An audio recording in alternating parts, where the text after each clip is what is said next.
Welcome, everyone. This is your friend, the DN What If, here with another exciting fanfiction. Today, we're diving into the story of What If Deku Broke the Space-Time Continuum? If you enjoy this video, don't forget to hit that like button and subscribe for more fanfiction content just like this. Now, let's get started with the fanfic. Midoriya, at some point along the line, has started to believe it when other people tell him that he must have a villain magnet quirk. He isn't sure what other option there is for this number of villain attacks centered around him. It started when it was Midoriya's turn for the grocery run. The dorm system has been in place for a few months at this point, and everything has settled nicely. The students make their own breakfast and lunches, and the class rotates on who cooks dinner for the rest of the dorm. While it was supposed to be spread evenly, they find through trial and error that there are only a handful of people in 1A whose food is edible, and the schedule is remade accordingly. Bakugo ends up cooking the most often, and is the most likely to ignore the schedule entirely, frequently being heard yelling that he doesn't trust other people in his kitchen.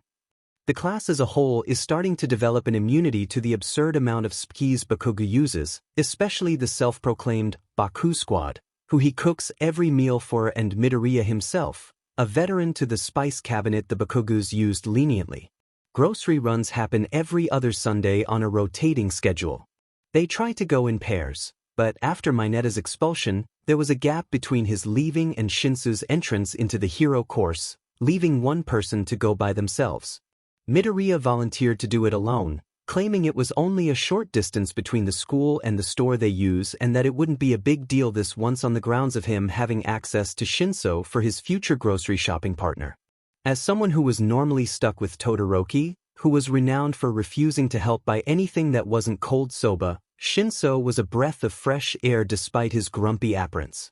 It was accepted easily as Kaminari had been the one scheduled originally, and Uraraka jokingly called out not to get in any fights while he was out, when he left. They should have known that they jinxed it. So on Sunday, September 3rd, 2:45, Midoriya left for the grocery store at 11 a.m., vowing to be back before 2 o'clock for their class bonding exercises dash, which was code for play Super Smash Bros. And scream at each other until Aizawa received a noise complaint from neighboring buildings and threatened to expel each and every one of them.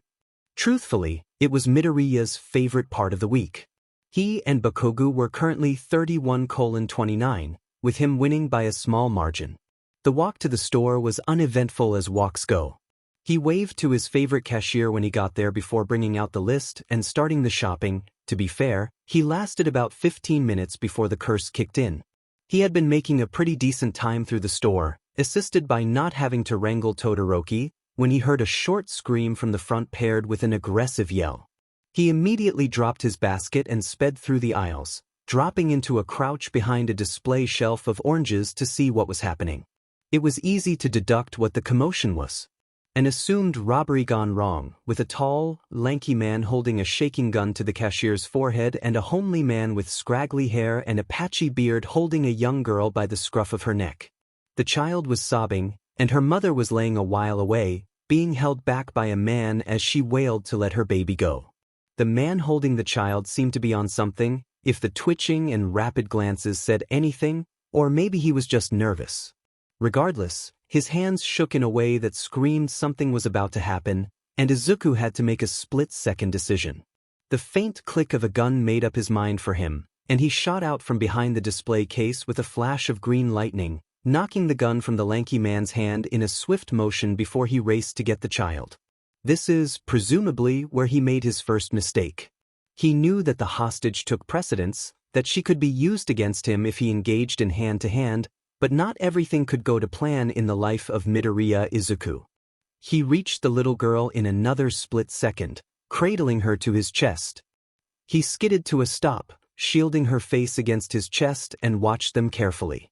The scraggly man had what looked like a beam of light charging in his hands, slowly growing brighter, and the lanky one was running towards Midoriya with his hand outstretched, presumably a 5-finger contact quirk he was intending to use. He felt something pang in his chest, a moment of terror as a child in a life-or-death situation, before turning and hugging his body around the girl. He whispered near silently in her ear, "It's all right, you're okay. You did so well, and prayed that would be enough to comfort her in the moment. The second the last word left his mouth, he saw her eyes start to glow a faint golden color, her tears streaming liquid gold down her face.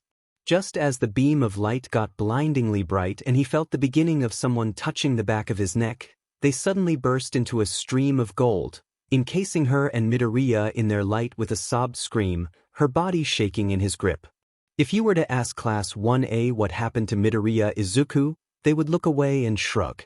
Some would get tears in their eyes, others would just hunch down and growl and, "I don't even know." If you were to ask Aizawa what happened to his student, he would sigh and shake his head, murmuring something of, "problem child," with a near mournful voice. If you were to ask Nedu what happened to one of his prized pupils, he would twitch, unnoticeable to the untrained eye, and the subject would switch before you could blink. If you were to ask Midoriya what happened to Midoriya Izuku, he would laugh and tell you the story of a group of friends who wanted to be heroes and of the boy who appeared out of thin air. When he woke up, the first thing he noticed was that everything hurt. It felt as if he had been run down by a truck, and then backed up over once more to make sure he was out. He opened his eyes slowly, expecting to see the all-too-familiar hospital wing that he found himself in once a week with recovery girls scowling at him, the ferocity of a grandmother who deals with way too much sheet plastered on her face. Instead, he saw a grocery store, completely empty and dark. He sat up slowly, looking around to get his bearings. Things were similar, but he would be lying if he said they were the same. It was the same building, just decorated differently and with different items. It was dark because the lights were off, and instead of midday like it had been when he passed out, it looked like the middle of the night, which would also explain why there wasn't anybody with him. Why would they just leave him in a grocery store though? This was clearly the same one. Why wouldn't anybody come and bring him back to UA for recovery? What happened to the little girl? And why did everything change, not even in a renovation way but more in a retro way? He went back in time. He sat up fully, pulling himself to his feet as he cursed himself out. You just had to go in without backup, didn't you, Izuku? You just couldn't bring Ida or Uraraka with you. You couldn't ask Aizawa-sensei to come with you to the store this once? You had to be the martyr and go by yourself. He would go to the grocery store with Todoroki for the rest of his life if it meant he could wake up and discover this was a bad dream. He hobbled slowly to the main doors, his hips popping uncomfortably and his back tight with pain. He opened the door reluctantly, expecting there to be some alarm, but was pleasantly surprised to find there wasn't one. As he looked around, he saw a few key details that further solidified his theory on time travel. The house down the block that held the tea shop wasn't built yet, and a few other buildings were either non-existent or dramatically different from what they had been a few hours ago. He looked around for a second, before taking in a deep breath and starting the short walk back to UA. Hopefully Nedu would understand. What was that code that had to do with time travel? They learned it not too long ago. SDC 502? He arrived at the gate, and before he could press a buzzer, a static noise came over the filter with an unfamiliar voice greeting him. Are you in need of assistance, young man? This is probably the current principal. That's not a good sign. STC 502. He mumbled, wincing at his raspy voice. Oh dear, the voice muttered. Come in. As he walked through the gate, an unfamiliar person was seen approaching him from the main building. They were awfully quick, and he wondered if it was a minor teleportation quirk. Or maybe they're just fast. Before he could think much further on it, a soft hand gripped his upper arm gently, leading him to the building. You look a little worse for wear, don't you? Why are you here in the middle of the night? Izuku found himself asking, rather than the traditional greeting or even a, hello, thank you for helping me. They just laughed lightly, continuing to guide them through the halls. He noticed they hadn't changed much, but he was far too tired and in far too much pain to let him know that much. I have an anti-sleep quirk. A principal's job is never over, you know. I find it easiest to get my paperwork done when there aren't other distractions. Izuku hummed in response. If he were in any other situation, he would find that absolutely fascinating. As it was, however, he could only find it in him to give a quiet hum of acknowledgement as they reached the hospital wing. They made their way in, and Izuku all but collapsed on the nearest cot. I summoned Recovery Girl. She'll be here soon, she lives on campus for things such as these events. The principal stated simply. In the meantime, would you mind telling me what year you're from and how you got here? Izuku groaned at the thought of having to talk with his voice feeling as roughed up as it was, but nodded. What he really wanted to do was sleep for a year and a half, but this was important. I'm from September 3rd, 2/45. He whispered. His throat hurt like a beach, and he really wished he had some water. Oh, there's a glass of water. This man is a godsend. The principal laughed at that, and Midoriya blushed when he realized he had muttered it, choosing to look around the room rather than make eye contact. It was mostly the same as his time, the only differences being minor and arbitrary, things he only knew from the absurd amount of time he spent in the hospital wing with a broken something or other. Well, that is interesting, isn't it? It is currently September 4th, 2/30.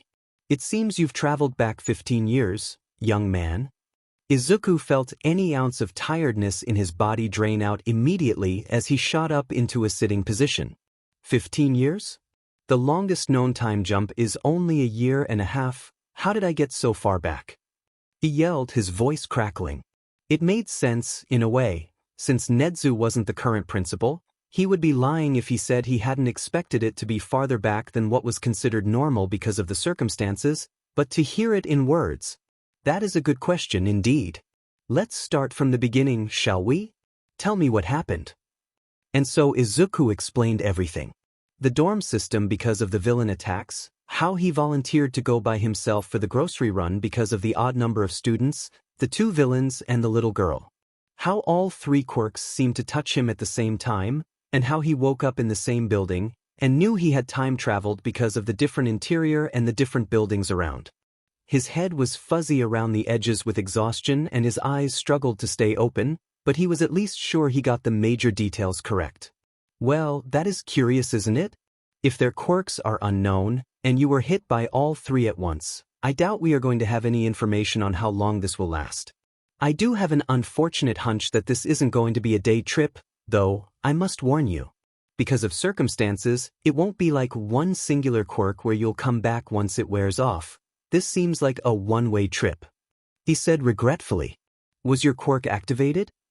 He asked almost gently. Midoriya felt his heart stop in his chest. A one-way trip?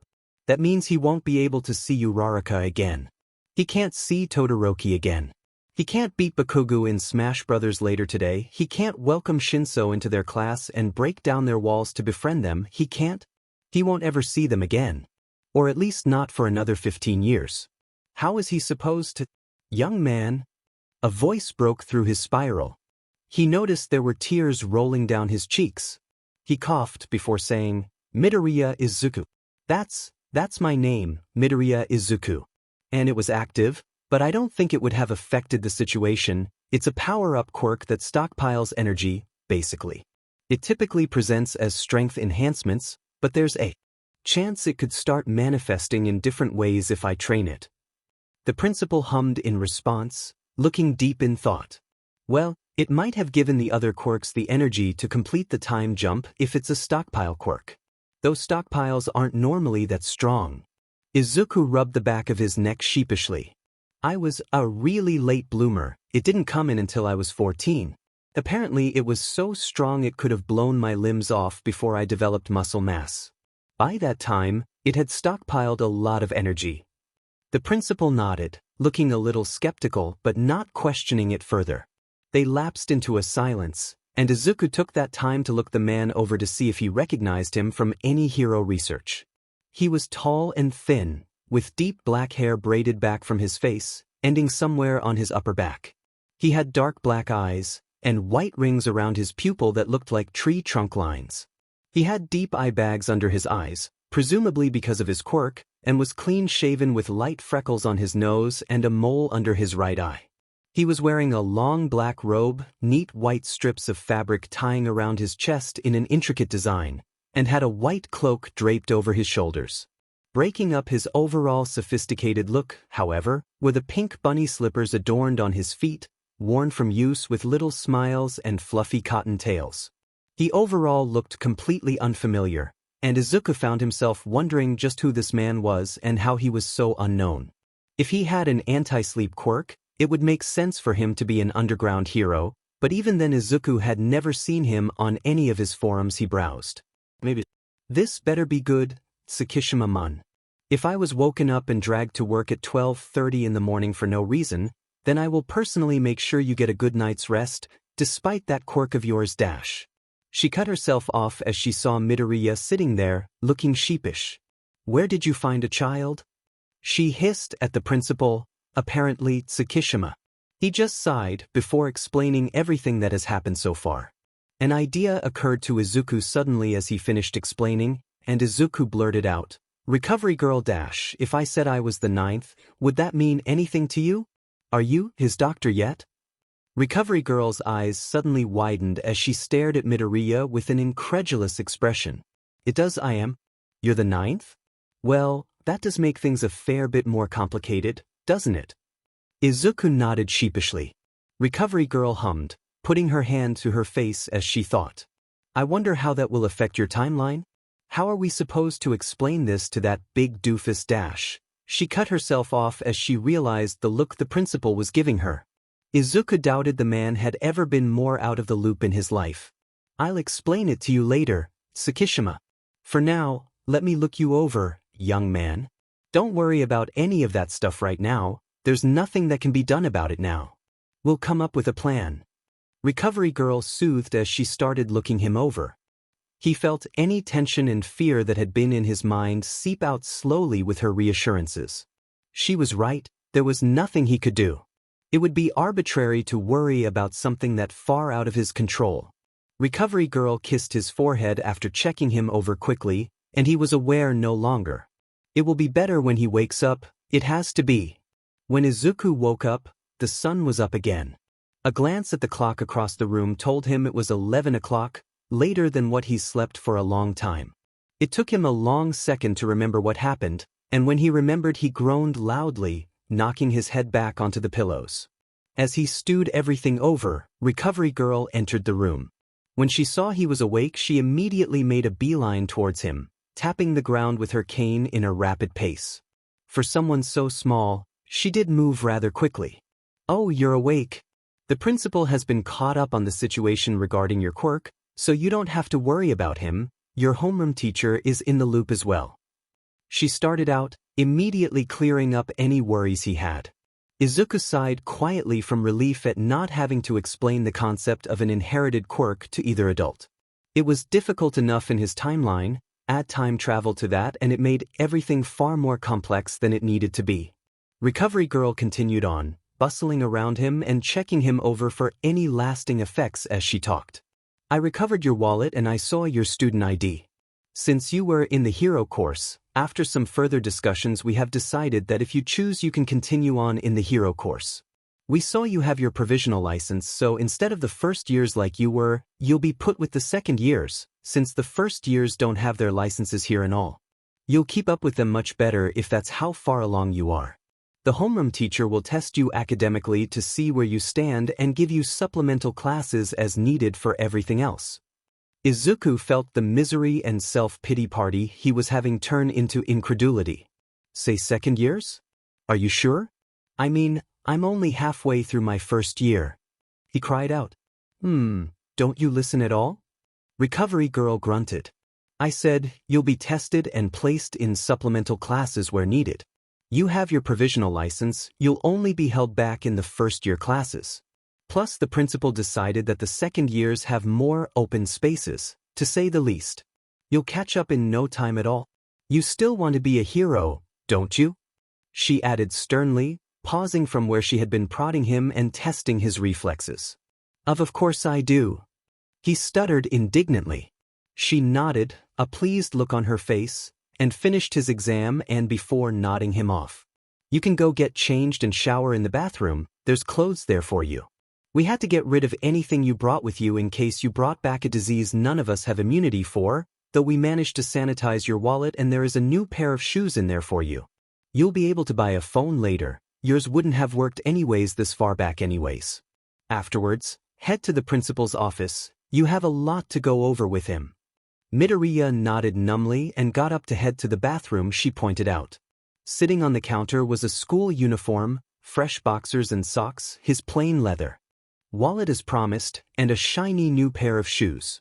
He showered quickly, brushing his teeth with a spare toothbrush, and even managed to find some deodorant and hair products to make himself look less homeless and tired. After putting on the new uniform and shoes, plain black, he noted with a twinge in his chest, he finally headed out to the principal's office.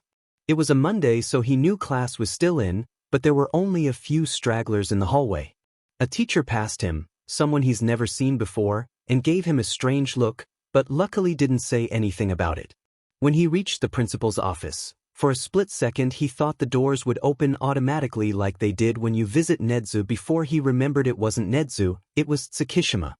He knocked, ignoring the strange sense of disappointment at the new reminder, and a voice called out for him to come in. Tsukishima's office was nothing like Nedu's. Where his was a basic principal's office, classic Japanese-styled, Tsukishima's was more of a personal living room. The brown leather couch was replaced by a white, plush love seat with two other matching chairs scattered across the office as well as a yellow beanbag chair. There was an eclectic collection of multicolored pillows on almost every surface, and several different patterned rugs overlapping each other to cover what Izuku knew to be plain brown hardwood. The big desk was the same, but instead of being neatly organized with an overly large chair, it was an absolute mess of papers, pens with tassels on the ends, and bobbleheads, the plain chair being replaced by a large, yellow chair that oddly resembled an egg yolk. There was a hammock in the back corner, and most prominently, there were plants absolutely everywhere. Books were still littered across the bookshelves, but instead of being worrying titles that had to do with world domination and taking down society, there was old and new literature, titles in both Japanese, English, and surprisingly, German. Overall, Izuku found it was much less of an intimidating space than what he had expected. Tsukishima looked up from his pages of work sitting in front of him, curled up in his egg chair. Midoriya. Welcome. I'm sure you're off-put by the office, as most are when they first arrive. I find it easier to stay here the majority of the time rather than just bringing my work to a different location I won't use anyways, so I made the office much more homey. I find it peaceful, don't you think? Midoriya nodded silently. This man was nothing like he has ever met before, and he can't tell how to feel about it. Well, let's get straight into the swing of things then, shall we? Basically, because you have your provisional license, we've decided to place you with Class 2A. There are 11 other students, so you'll make the 12th. You'll be taking an all-encompassing test tomorrow to see where you're at and if you'll need any extra classes to catch up, but no worries if you do. Midoriya nodded along again, so he continued on his spiel. We can't inform the commission that you're a time traveler, I'm sure you know why. They can't have that kind of power, it would be awful for you and everybody else. So we need to come up with a backstory for you.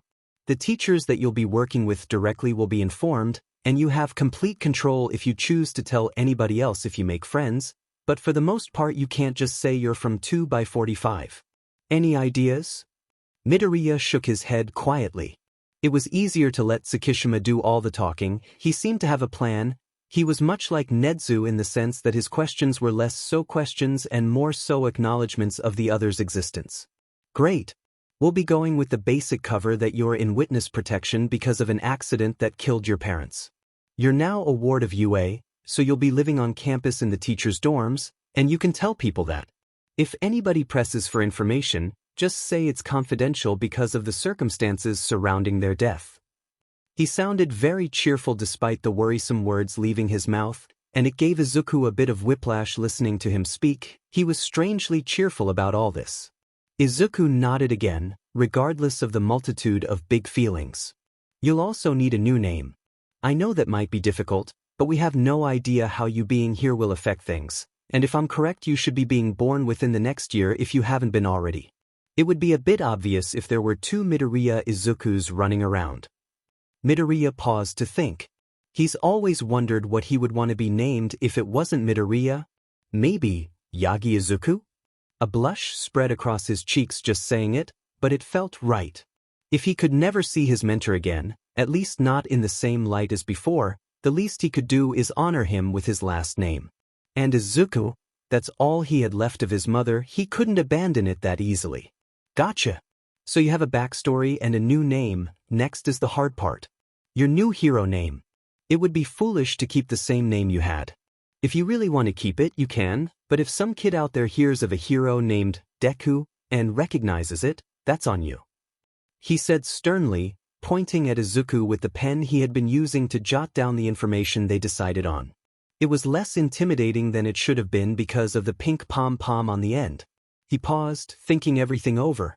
He had never really had the option to think of a hero name. Everything he came up with as a child was some play off of All Might, and once Uraraka reclaimed Deku for him, it was pretty much cemented that that would be his hero name. Well, there was always tomorrow's hero, Quantum. Tsukishima paused, pen hovering above the paper. Quantum. Pretty on the nose, isn't it? Izuku smiled, though it was more so a grimace than anything. I don't fit, I might as well embrace it. Tsukishima nodded, his lips twitching down slightly at his explanation, almost in pity. Well, now it's on to the less fun parts. We have a lot of paperwork to draft up. I have some connections to get everything done, but we need to craft you a whole new identity. 2.5 hours later, Izuku's hand was cramped from holding a pen for so long, and there were so many applications and different paperwork spread around them that Izuku couldn't tell what was what. Tsukishima nodded finally, putting his pen down, and stating, and that's it. The paperwork is over. I'll get this expedited. You'll be legally Yagi Izuku, born July 15th, 2/15 by the end of the week. I'll get you a birth certificate with fake names on it for the parents, an ID, a student card, and your new provisional license as soon as I have them. We'll have your Quirk registered as stockpile. If someone asks what it means, just tell them that you're stockpiling your own energy rather than predecessors through One for All. Sound good? Izuku nodded, yawning slightly. He glanced down at his watch before adding on, your new homeroom teacher will be in soon. You can go ahead and rest on whatever you want until then. I know things have been draining this past day. And wasn't that the understatement of the century? Izuku woke up yesterday morning with life as normal, and now he's 15 years in the past with a different name, no friends, and no family. The grief hasn't struck him yet, but he knows it will soon. For now, he'll nap, and wait to meet his new teacher. He wondered faintly if they would be anything like Aizawa-sensei, but didn't have time to think further before he collapsed in the hammock, out like a light before his head fully hit the net. He woke up from his nap to voices. When he had fallen asleep, it was just him and the principal, so this must be his new homeroom teacher. He opened his eyes to look around, only to see Nedu? He stared for a minute, his mind still waking up, before he suddenly groaned miserably as the realization that Nedu was going to be his homeroom teacher. They both turned and looked at him at the noise, and as Izuku turned into a strawberry, Nedu laughed cheerfully. I take it that you know me? He asked, a joyful glint in his eyes. Why, I do. You were the principal of UA in my time. He stuttered out, recovering from the embarrassment of slipping up like that. Nedu's eyes turned on a manic gleam, one Izuku knew all too well, and he and Tsukishima cringed at the same time at the memory thought of him with that much power. Tsukishima shuddered a bit, before quickly changing the topic. Well, I have a visitor that should be arriving any minute now that will be able to help you out with some further details. She works with witness protection. Her quirk allows her to alter someone's physical appearance as long as she can picture it in her head. A knock at the door interrupted him, and he smiled slightly. Speak of the devil, and she shall arrive. Come in. A woman, incredibly tall with dark brown hair tied back in a tight bun at the top of her neck, entered. She was wearing a basic black pencil skirt and white blouse with a black blazer over top, and she looked stern, though there was a soft edge to her face when she made eye contact with Izuku. This is the boy? Time skip, am I right? Tsukishima nodded, leaning back in his egg chair.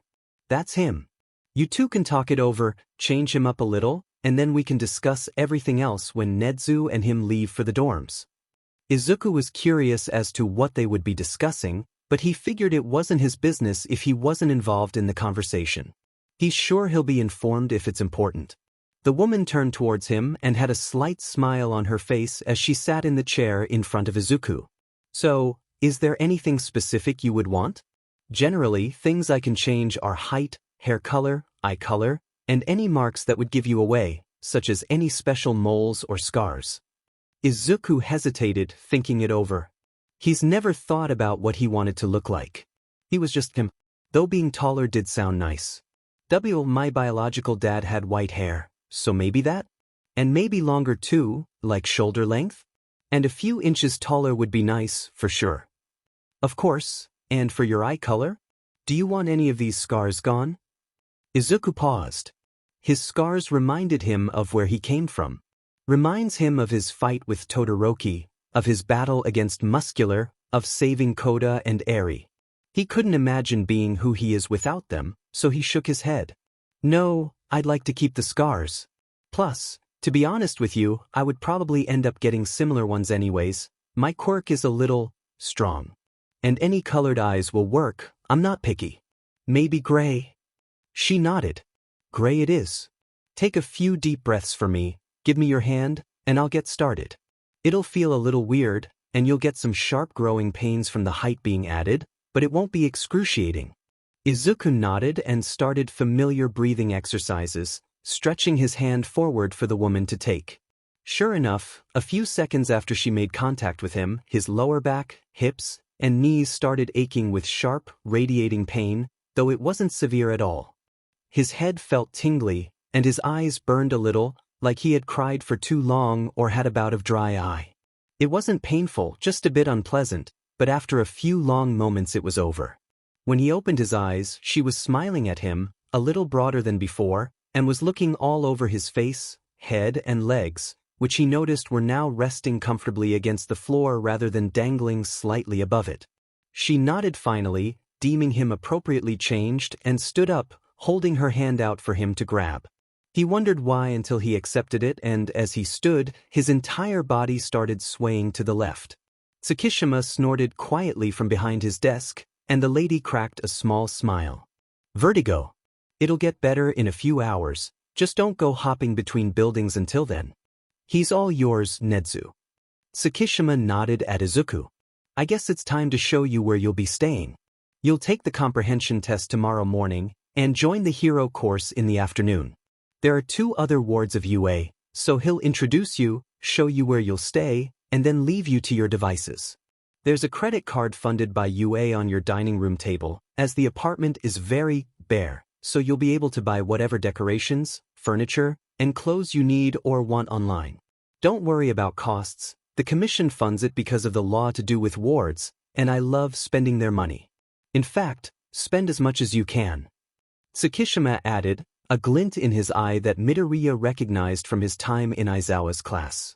He immediately decided Nedu was less threatening with the way this conversation was heading and scampered after him to head to the dorm building. The walk was quiet, but not awkward. Midoriya was busy in his head, and Nedu quietly reflected on this strange boy and what class would be like with him involved. He was rather excited at the new unknown variable. As they reached the dorm, they heard faint crashing from inside, and Nedu sighed almost inaudibly. You're about to meet your fellow wards. One of them is a little much, but the other is very reserved. You would think they balanced each other out. Nedu just sighed again, exhausted already, before opening the door up to reveal a very disheveled room. Presumably, the first ward he would stay with was a tall girl with long dark green hair, leaves sprouting out of her roots among the curls, and pale green skin.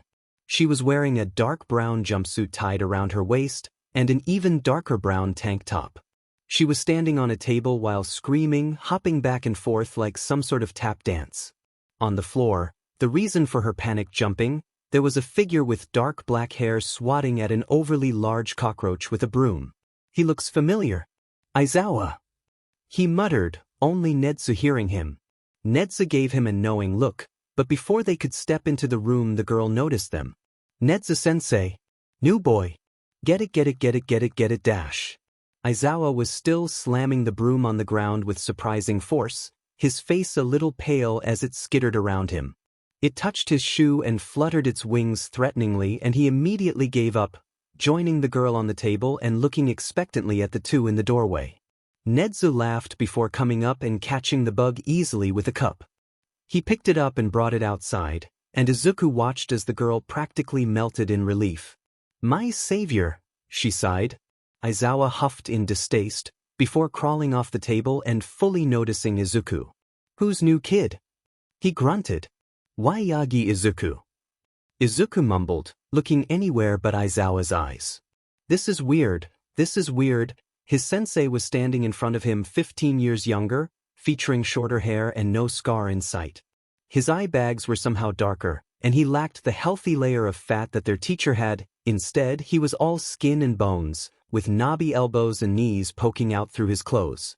Aizawa Shoyuta, he said in response, before turning around and going back to what he had presumably been doing before the bug got in. Oh, new kid. You have really cool hair. My name is Ito Nanoka, but everyone calls me Nana. You're Yagi? She had a faint accent, her vowels tilting up and her voice soft as butter. She seemed kind. Izuku could only nod along weakly.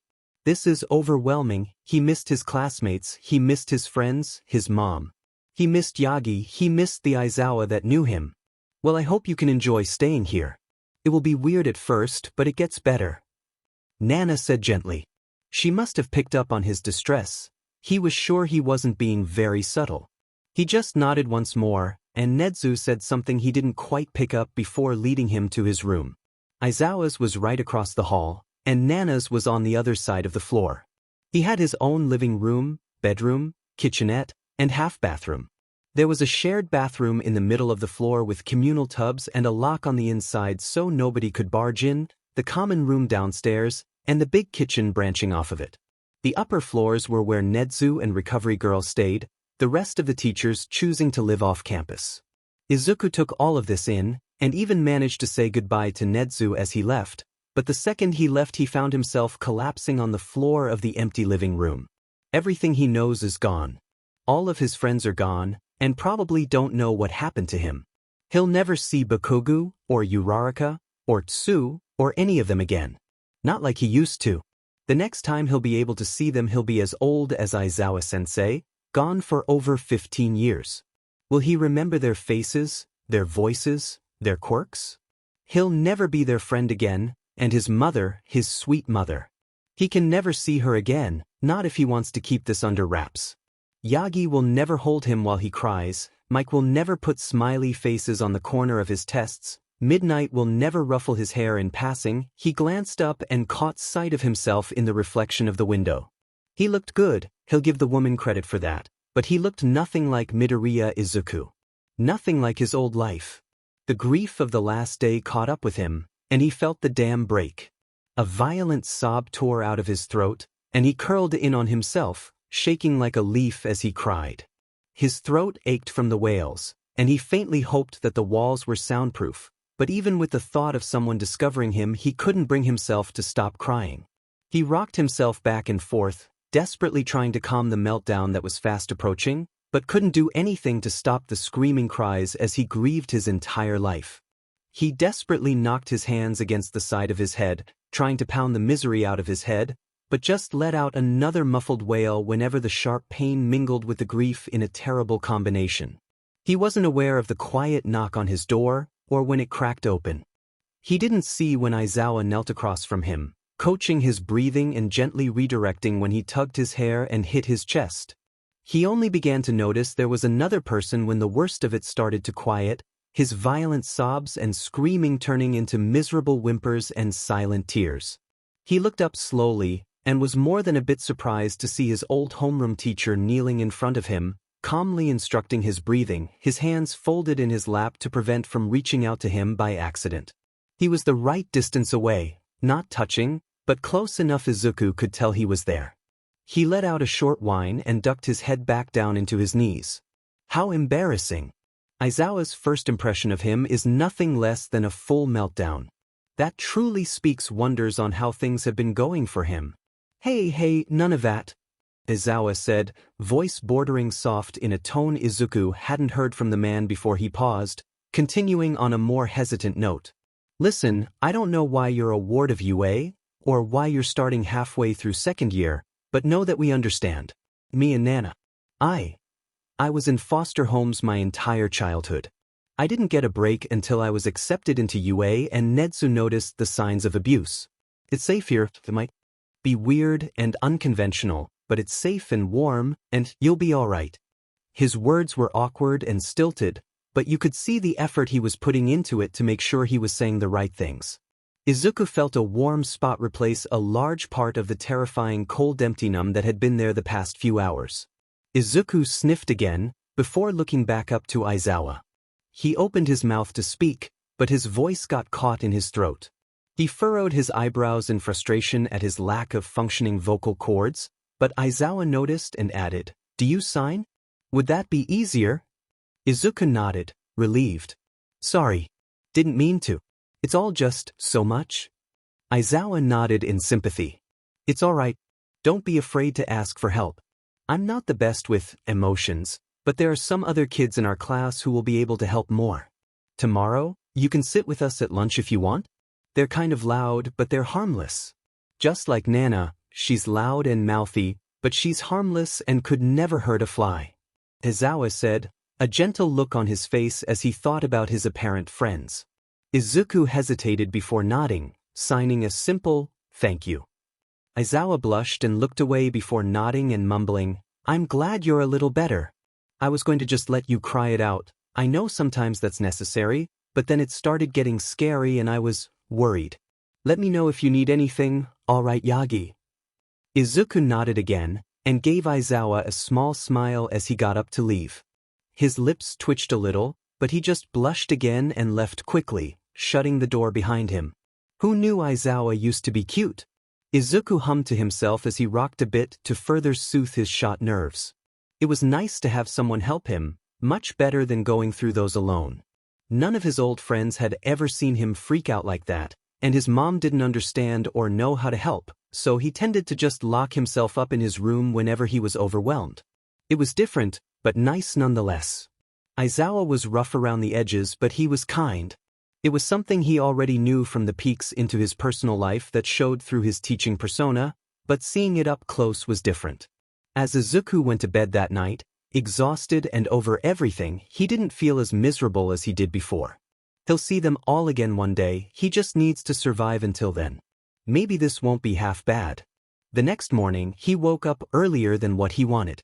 The extra sleep from the day before plus falling asleep so early last night unfortunately meant waking up at 4 instead of his healthy 6.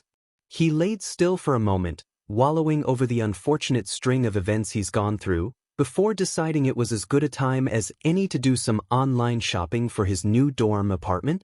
Just as the principal had mentioned, there was a standard laptop with an innocent-looking credit card sitting next to it on the table in the kitchen. Glancing around the apartment, he noticed that Tsukishima was right when he said it was bare bones. The living room was an open concept with a panel of windows sitting on the wall facing the door, a perfect view of the forest being overlooked. The floors were dark oak and seemed slightly worn from time, and the walls were a clean, pristine white. To the left, there was an open kitchenette with a sink, fridge, oven, and microwave, all stainless steel and relatively new-looking. A small, two-person table was set neatly against the front wall in the kitchen, where the laptop and credit card was. To the right of the living room, there was a wall with 2 doors. The closest to the door was the half-bath, looking almost identical to the one he had in the student dorms. The final door on the left was his bedroom. It had the same dark oak floors as the rest of the house, with the same white walls as well. It featured a standard full-sized bed with provided UA sheets, not exactly the softest material but tolerable. It didn't have any other furniture in the room besides that, but it had a large glass door with a balcony leading outside on the back wall. The balcony was the same as it had been in the student dorms, and Izuku felt a flash of nostalgia at the sudden prominent memory of Aoyama leaving him a mildly threatening cheese platter. Izuku sighed as he stretched out before sitting down at the table and getting to work. He's never had to decorate a house before, his mom always did all of that, but he's sure he can figure out the necessities and take it from there. His first goal was to go to a website that sold phones. He told himself if he wanted to make any friends, he would need to be able to keep in contact with them. Picking out one of the newer, for this time at least, models of his favorite brand, he picked same-day DLVRY and submitted it immediately. He wasn't shy to admit he was a product of his generation. Moving to some of the more basic items, he found all of his usual hygiene products plus a few to account for his new hairstyle and picked out basic kitchen utensils, pots and pans, and dishware to get it over with. It was easy to find things he knew he used on a daily basis, and it took him almost no time at all to pick out all of the basic apartment accessories he would need and some electronics that caught his eye. Moving on to the larger pieces of furniture, he found a large, green couch and a few neutral-colored bean bags to scatter around the living room, as well as a multitude of pillows to pile on the couch, chairs, bed, and floor.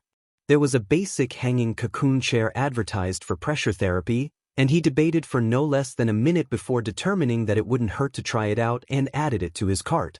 For his bedroom, he picked out some basic cotton sheets he knew had a good texture paired with a soft-looking comforter, as well as a matching set of furniture with a headboard, desk, dresser, and nightstand, all a dark stain that would match the floors relatively well. He added a desk chair, reminiscent of the one in Sakishima's office except for the dark green color it featured. It just looked so comfy that when he saw it he couldn't help himself, a large dark-colored rug, and some fun accessories for his room and was ready to check out, until he saw the hero merchandise section. It wasn't a large selection, but he added a few All Might posters and a figurine that looked like the one he had as a kid, as well as a keychain for his bag. It hurt looking at the face of the man who didn't know him anymore, but he felt almost empty without it all. Picking out school supplies was Izuku's personal favorite pastime, and with an assortment of different colored notebooks, highlighters, pens, pencils, and folders in his cart, it wasn't hard to see why. He struggled to find a backpack for a while. He had never had to pick out a new one with him having the same highlighter yellow one since elementary and all, but he found a lighter shade of a yellow bag, just reminiscent enough of his old bag he decided it was perfect. Finally, last but not least, he deep dived across several clothing websites to pick out a new wardrobe. He debated sticking with his usual fashion of odd shirts and plain looks, but ultimately decided that while Deku might dress like that, Quantum wouldn't, maybe just an upgraded version? He sat for a moment, thinking over how he was supposed to put together an outfit that wasn't a t-shirt and jeans, when he realized it all at once. Clearing his throat, he pushed his face into his best Bakugo scowl, and stared at his computer as if it had just insulted his very being. The Bakugus were the most fashion-forward people he knew. Auntie Mistuki would never let him walk around looking like a fashion disaster, so if he just pretended that she was dressing him up like she used to when he was younger it will all fall into place. Ingenious. He ended up mostly scrolling through the female sections rather than the male sections, much to his own hesitation, but every time he thought about switching to the male section his inner Bakugu smacked the back of his head and called him a coward. It was a very effective method of shopping. For his shirts, he varied between a wide variety of neutral options, his favorites being turtlenecks, button-ups, t-shirts, and a few comfortable-looking hoodies. Most of the tees were graphic, much to his inner auntie's chagrin, so much for rebranding, but the overall way he was determined to style them felt different enough that he wasn't particularly upset with himself.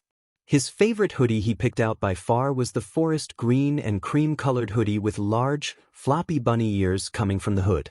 For pants, he picked out a pair of light blue straight-legged jeans, a dark gray baggier pair of jeans, a pair of gray sweats, and two long skirts that would swish around his ankles comfortably, one black and one green. He had decided they had looked too comfy to pass up on.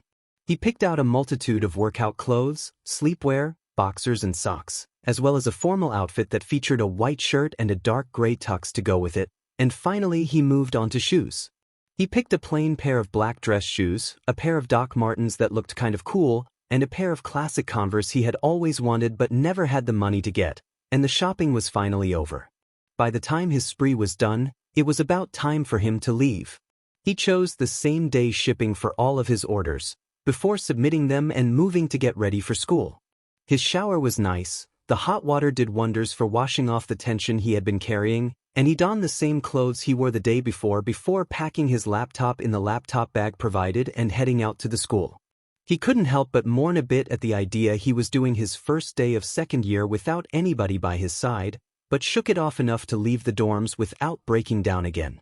He knows he's never been in this part of the building before. Despite being in UA for more than half a year, he had yet to stray too far beyond his usual classroom and the lunchroom, or the weight room and training fields. Class 2A was in an entirely different part of the building, and he knew he would get lost, leading to him leaving his room an entire 30 minutes early so he could try and get there on time. He can do it. Okay, he overestimated his ability to navigate the absolute hell that was Yue. He definitely can't do it. It had been about 25 minutes of his mindless wandering, and he was completely and utterly lost. He was finally reaching the acceptance part of the 5 stages of grief he experienced over his inevitable demise from Nedu absolutely murdering him for being late on his first day, when suddenly an overly loud voice drew his attention. He felt his entire body freeze as he slowly turned around, and sure enough, there he was. Present Mike in the flesh, his hair much shorter than what it would grow to be but still styled in the classic updo he sported and a slightly rounded face with no facial hair, giving him a baby look. He walked with a student that had light blue, wispy hair and a white strip of bandage on their nose, and Aizawa, who looked even more tired than usual. He froze, watching them for a split second, and in that second Aizawa caught his eye, nudging the other two to shut up. "Hey, are you new?" the blue-haired kid asked. Aizawa cut him off before Izuku could stutter out an answer, saying simply, "He's a new ward, we met yesterday." "Yagi, right?" Izuku paused, confused for a minute, before starting and nodding quickly. "Why yeah, Yagi Izuku. I got lost looking for class 2, he muttered, pointedly not making eye contact so he wouldn't freak out more than what he already was. Baby present Mike suddenly got excited, bouncing up and down a little before all yelling, "Hey! That's our class 2. Follow us, Yagi will lead you there." Izuku smiled a little before nodding, and tailed behind their group like a lost duckling as the blue-haired kid continued what he had been saying. Aizawa lagged behind the others, choosing to stand beside Izuku. "That's Yamada. He's a little bit of a dumbass, but he's harmless. He gets stupidly loud sometimes because of his quirk, so don't be surprised. The other one is Shirakumo. He's also loud and dumb but not nearly as much as Yamada." Aizawa got a tired expression on his face that Izuku knew very well. "Welcome to the group of extroverts. Try and hold on as well as you can." Izuku let out a noise that faintly resembled a laugh, just choked off and quiet. Aizawa glanced over, and his face softened a bit from the dead stare he sported at what was surely an "I'm overwhelmed" expression in Izuku's eyes. He opened his mouth, probably to say something reassuring like he did yesterday, but before he could Yamada suddenly announced, "And here we are." Aizawa just sighed again, and Izuku stuttered out his thanks as Yamada laughed and brushed it off. The moment they walked into the room, however, Nedu looked up from where he had been sitting behind his desk, a crazed grin on his face at the sight of Izuku. "Brilliant timing. I just finished uploading the test you'll be taking, we'll get that set up for you and you can begin." Nedu let out a manic, joy-filled cackle and everybody in the room paled a few shades in response. "Dude," Yamada whispered, "what did you do to Nedu already? His tests are awful." Izuku laughed quietly, his voice only a bit strained, before explaining in a hushed voice. "I'm skipping a grade. I'm technically still a first year, I guess? Where I come from, we already had our provisional licenses, so the principal decided to put me with 2A so I wouldn't be held back.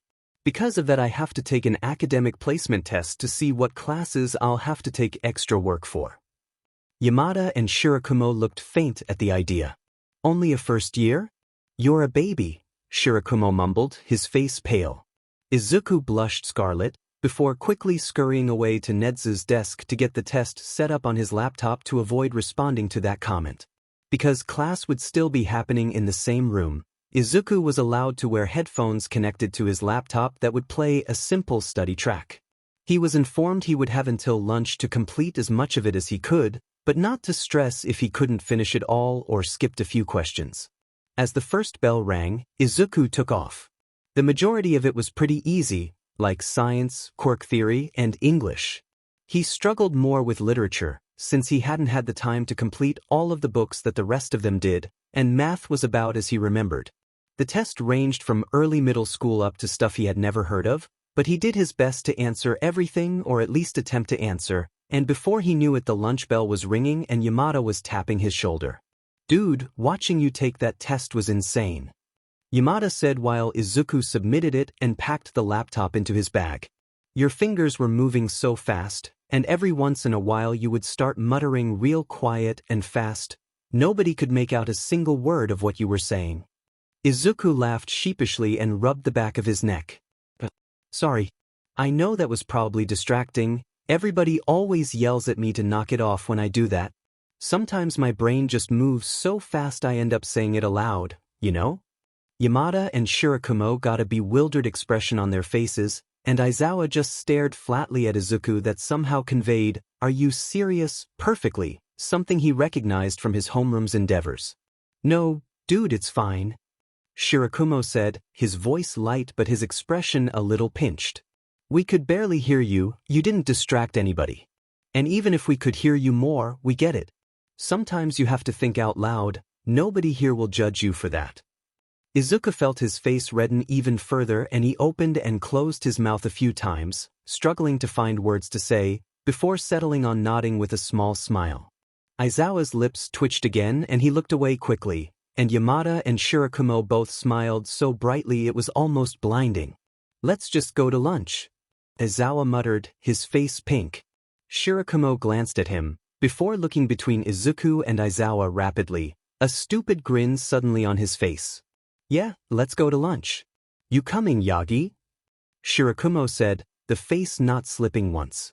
Izuku, while confused at the sudden reaction, nodded shyly and followed them out towards the cafeteria, which thankfully hadn't changed. They inched through the line, no less busy than it had been in his time, but just as Izuku expected them to turn right back into the cafeteria they turned left. Izuku paused, a little confused, but followed them anyway as he decided they would tell him if they didn't want him there anymore. They trailed up a few flights of stairs, Shirakumo and Yamada talking about whatever they had learned during class while Aizawa and Izuku walked quietly behind them. Finally they reached a big metal door at the top of the building, and Shirakumo silently passed his tray to Yamada at the sight. He didn't hesitate to take it and waited patiently for Shirakumo to finish picking the lock. Unexpected, but not a deal-breaker. After a second of fiddling, Shirakumo got the doors open, and they filed out onto the roof. It was a bright day, cold from the incoming winter chills, but not cloudy or rainy thankfully. Yamada took a deep breath at the slight bite, his eyes closed and a large grin on his face as he enjoyed the fresh air before they scurried away from the front of the roof into a little alcove, hidden from the wind and the edge of the building where anyone could see them. There was already a girl sitting there, and after a moment of looking at her, Izuku recognized her, with dawning horror, as pro-hero, Midnight. After a second of cursing himself out for meeting every single person he knew in his time, he brushed it off as well as he could and ducked into the spot left for him next to Aizawa. As he settled, Midnight suddenly interrupted her loud complaints about how long it took them to stop and stare dead at Izuku. "Who's the new kid?" she questioned, looking more than a bit confused at his arrival. Izuku felt his face turn scarlet under the scrutiny, any explanation dying in his throat as he ducked his face down into his chest to avoid looking at her.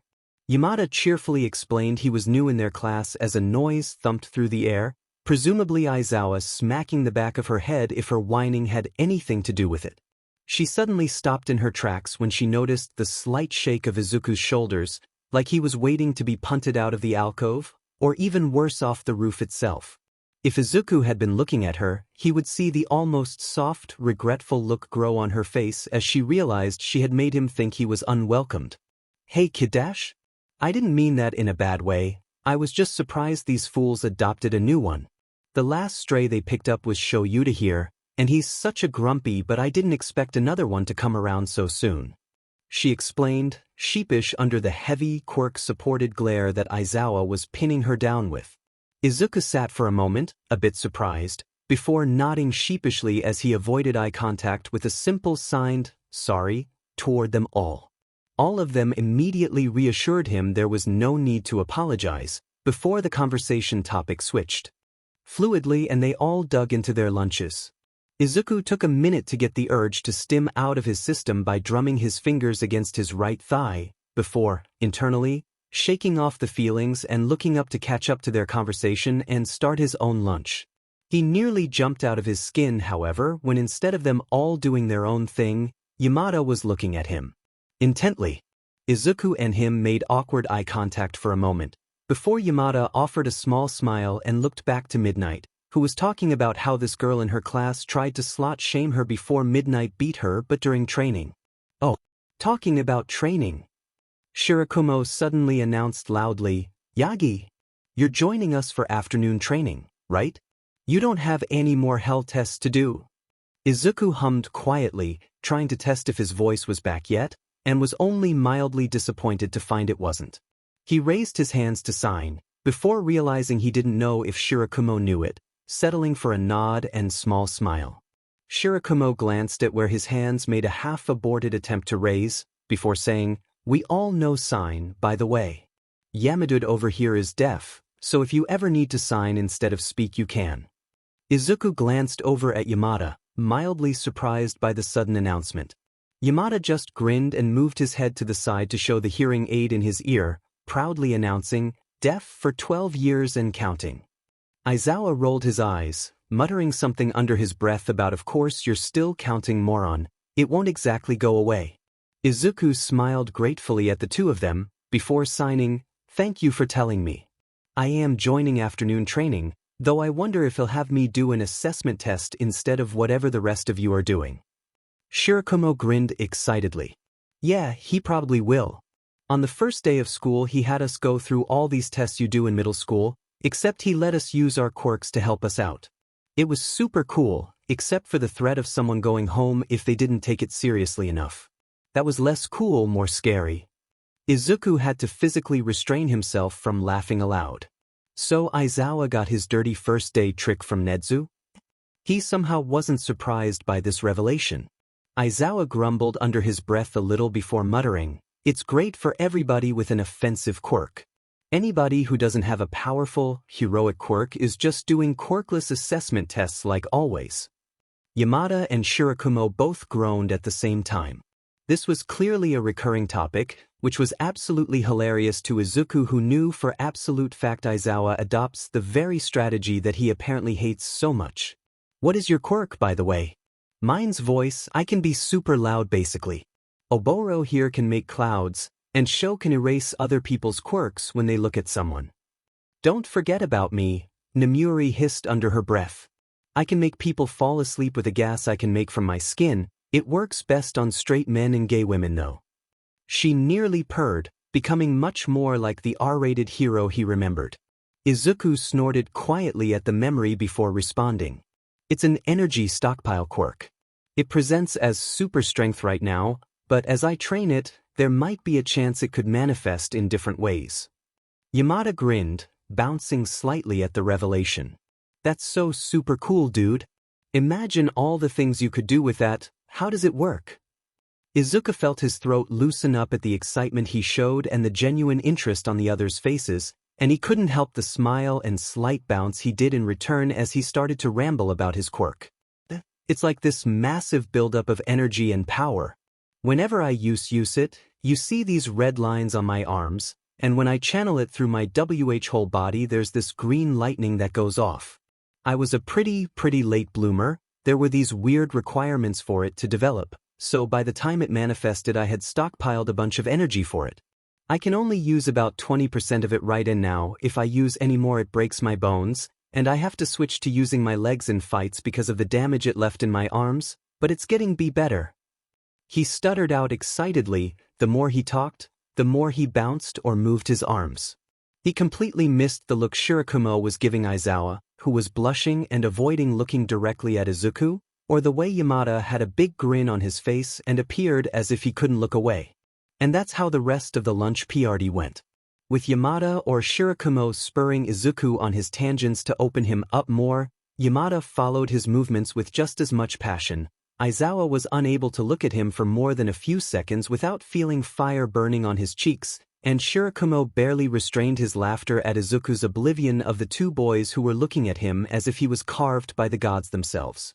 Meanwhile Midnight, or Kiyama as she informed him, was slowly realizing that the boy with white hair and a blinding grin was off limits by the way he already had Aizawa and Yamada wrapped around his little finger. Nobody really knew it at the time, but the rooftop gang had just gained a new member, and everything would be changed because of it. Izuku was startled out of his current ramble, one on all might and the foundation that was built around his symbol of peace, by the distant sound of the bell ringing. He paused when the entire group suddenly jumped to their feet as if they were burned, but he realized not a full second later that they were nowhere near their classrooms, and that the walk was most definitely not meant to be fit in between the first and the last bell. They sprinted blindly down the hallways, and Shirakumo managed to wheeze out a small, "Trust me, you don't want to be late for Nezu's class." If it was anything like Aizawa's homeroom, he believed him wholeheartedly.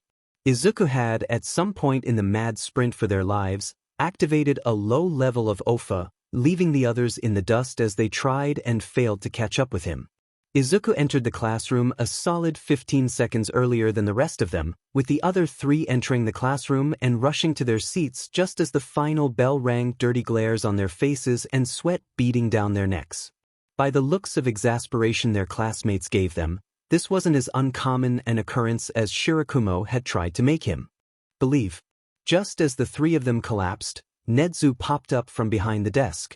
Izuku would have been startled had he not had Aizawa for homeroom, who was particularly fond of popping out of thin air to startle his students into constant vigilance and better spatial awareness. Izuku is starting to pick up a lot of clues on who Aizawa borrowed his teaching skill set from. Just on time. Nezu laughed, his smile less of a smile and more of a toothy grin. "Make sure you get here a little bit before the late bell, all right, boys?" The four of them immediately shivered and nodded furiously, ignoring the small coughs and snorts the other students let out at their shaking. Nezu just smiled again, very distinctly not comforting-like. "Well, now that everybody is here, we can begin. Today will be Quirk sparring against a partner of your choosing. After 2 rounds, you'll switch partners. Now that there's 12 of us, there will be even pairs, and nobody will have to pair up with me." The sudden palpable relief that flooded the room made Izuku jump a little. "Apparently, you don't want to spar with Nezu. He'll keep that one in mind. Yagi, normally I would have you do an assessment, but I trust your previous homeroom teacher well enough that I'll let it slide. At the end of the PRD, I want you to go to the support labs and submit your design for your costume. They'll get it done for you soon." Izuku nodded, and the class started filing out the doors after grabbing their costume cases while Izuku got his gym uniform from Nezu's desk. As they got to the locker room, Izuku found an empty locker near the other three and stripped off his uniform without thinking too heavily on it. He had just taken off his button-up when a quiet gasp distracted him. He turned and looked and saw Yamada looking directly at the lines and starbursts littered across his back. Once he turned, Yamada paled dramatically at the full extent. Izuku wasn't ashamed of his scars. He wasn't exactly proud of them, per se, but he definitely wasn't embarrassed by them, which is why he surprised himself by flinching back when Yamada moved towards him slightly. Minutely, but still noticeable by the way Yamada paused and looked up at him. "Dude, where did you get those?" he murmured. His expression was unreadable, but the pale tint to his skin said enough. Izuku paused. He could go with the answer Tsukishima gave him, that he was in witness protection and couldn't tell them, but it wasn't really true in this case. This was just good old-fashioned bullying. Nothing to do with time travel. Plus, they had all been so welcoming, the least he could do is tell them a half-truth. He laughed sheepishly and rubbed the back of his neck, accidentally exposing another scar on his ribs. By this time, both Aizawa and Shirakumo were watching him as well, watching with a worrying mix of concern, anger, and distress. "Ah, well, you know how I said I was a late bloomer?" he said sheepishly, looking away from them almost shyly as he unfolded his gym uniform. They all nodded, none of them understanding, and Izuku winced internally at having to spell it out. "Well, I was a really late bloomer. Like, I didn't get my quirk until I was 14, late. There was this weird activation requirement and everything. But regardless, for the first 14 years of my life, people thought I was quirkless. I was a false negative." He scowled slightly as he looked down, grabbing his gym shirt and pulling it on. "Let's just say nobody likes the quirkless kid. The boy who used to be my best friend did most of this. His quirk lets him make explosions from his sweat, and I got in his way a lot. Some of them came from the other students, and the ones on my hands are from my Quirk. But most of them, he wasn't a good person for a long time. He stripped off his uniform pants, grateful for the long boxers he wore that covered the harder to explain away scars he's left, and pulled on the gym pants while they processed what he had said. By the time he looked up, Aizawa was pale and had a murderous glint to his eyes. Yamada looked like he was ready to either burst into tears or burst someone's eardrums from how loud he wanted to scream, and Shirakumo seemed to be in shock, a sad look in his eyes as he looked absently at where he knew the scars lay. "I mean, it's not a big deal," he mumbled hurriedly. "I was creepy, and the teachers never told them it was wrong, so they didn't understand that it wasn't okay or that I was a person too, especially Ka, my old friend Dash. That seemed to make it worse if the way all three of them suddenly whipped their heads towards him meant anything." "Dude," Shirakumo said slowly. "That's not okay. It doesn't matter if nobody told him it was wrong, which is a whole other concern, by the way. It still doesn't make it all right that he left scars. And so many. It looks like you've been a pro for over a decade, but you're younger than us." Izuku rubbed the back of his neck again in a nervous tick, shifting to tuck his hair away from his eyes before bouncing lightly on his toes. "Can we drop it? We're going to be late if we don't go." Aizawa didn't look at him, but he turned around and started putting his hero costume on. He noted that it was remarkably similar to the one he had as an adult, no visible differences in it except the shape and color of the goggles. Shirakumo's costume was super cool and well suited for his personality, and Yamada's was also mostly the same, save the lack of a directional speaker and a different style of jacket. Overall, Izuku wasn't very surprised but still found it awesome to see them looking like such pros. They all headed out, not really talking much until one of the girls Izuku hasn't met yet came up to him with something in her hand. She was kind-looking with dark hair and eyes and no visible quirk. "She smiles like Uraraka," a small voice whispered in his head. It was already getting easier to ignore the pangs in the bottom part of his chest. "Hey Yagi, right? I noticed your hair is pretty long, and it can be annoying to spar with your hair on your face, so I have a hair tie for you if you want it." He had been worried about that. The thought of having to fight with his hair in his eyes was frustrating at the least, but his hair products wouldn't be coming in until this afternoon. He thanked her as he took it from her, and looked down at the band with a barely concealed confusion on his face.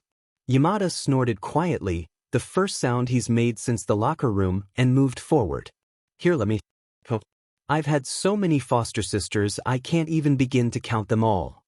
Izuku handed the tie off to him and turned around, letting him start to fiddle with his hair. He had expected Yamada to just pull it into a ponytail, but instead he gathered the hair at the top of his head into sections and started braiding his hair into a plait.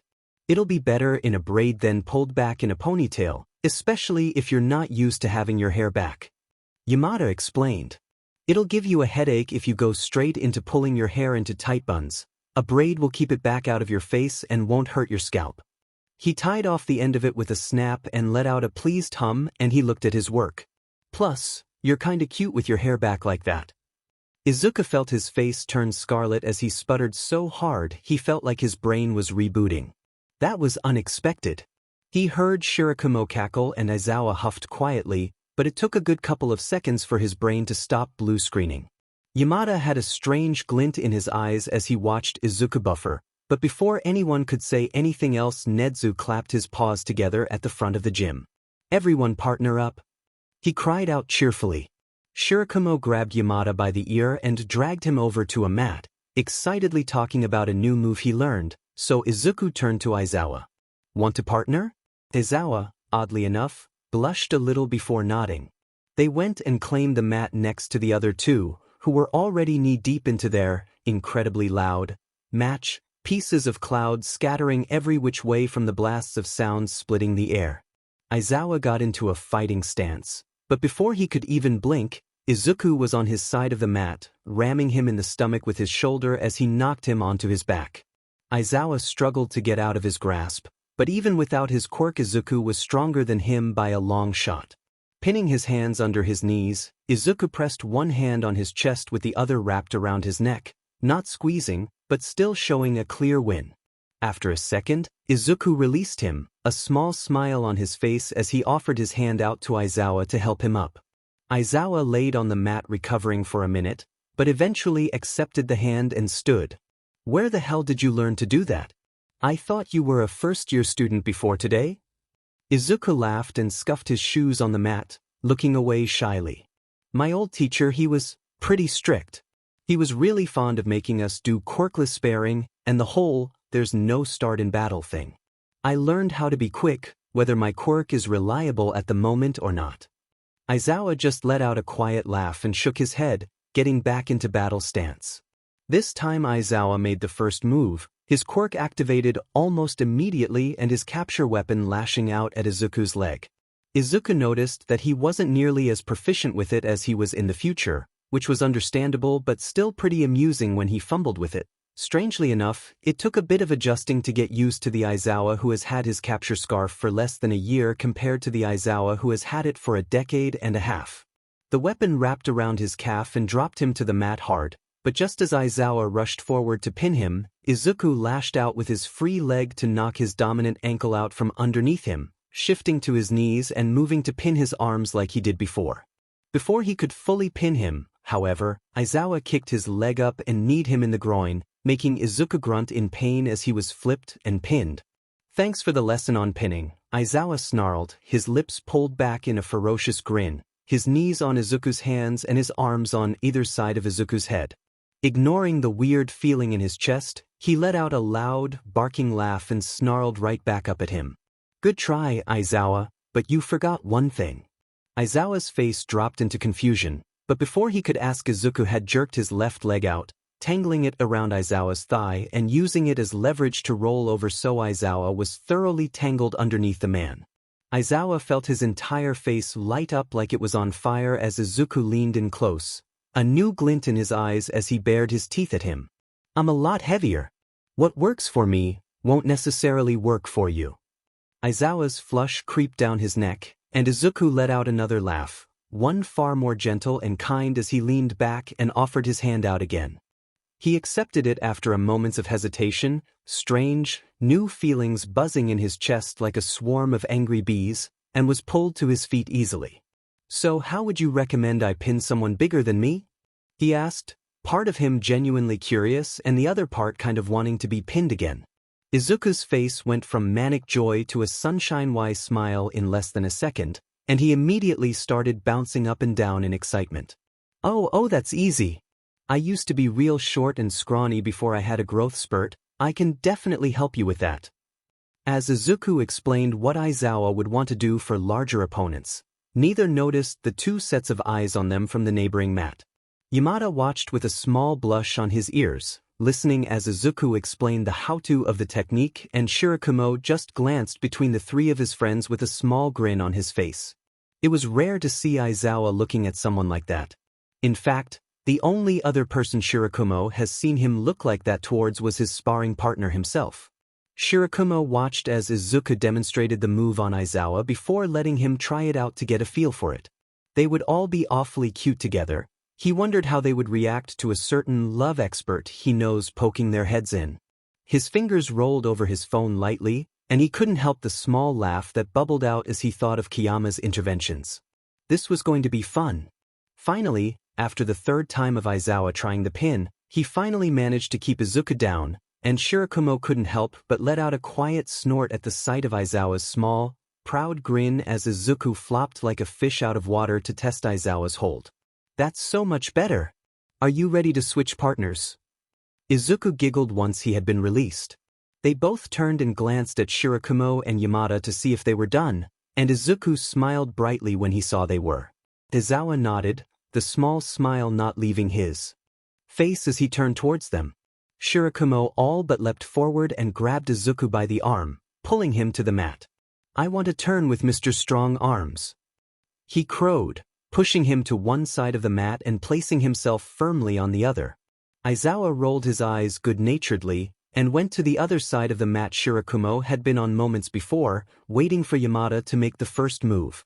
Shirakumo let himself grin widely as he waited for Izuku to make the first move. In his match against Aizawa, he hadn't used his quirk because of his knowledge on Aizawa's. But against Shirakumo, all's fair in love and war. Just as he finished that thought, Izuku's entire body lit up with green lightning, his eyes shining with a toxic light and his braid rolling like the ocean from the waves of energy coming off of him. Shirakumo felt himself hesitate for no more than a second, shocked at the sudden display of power, but that was all Izuku needed to press forward and aim a super-powered kick to Shirakumo's head. Shirakumo immediately ducked and rushed to Izuku's open side to try and get a jab in, but before he could so much as blink, Izuku was behind Shirakumo, the only cue being the green lightning flickering along the edges of his vision. Grabbing his shoulder with his hands and swiping his foot out harshly, he didn't so much as breathe before he was on the mat hard. He laughed loudly, overjoyed at his new sparring partner. "Dude, where the hell did you learn to fight like that?" Izuku giggled back, helping Shirakumo to his feet, and he brushed his hands along his pants. "I cleaned a beach." Shirakumo paused from brushing imaginary dirt off his jacket to look up at him, confused at the sudden topic change. "You cleaned a beach?" "Yeah," Izuku responded, another shy smile on his face.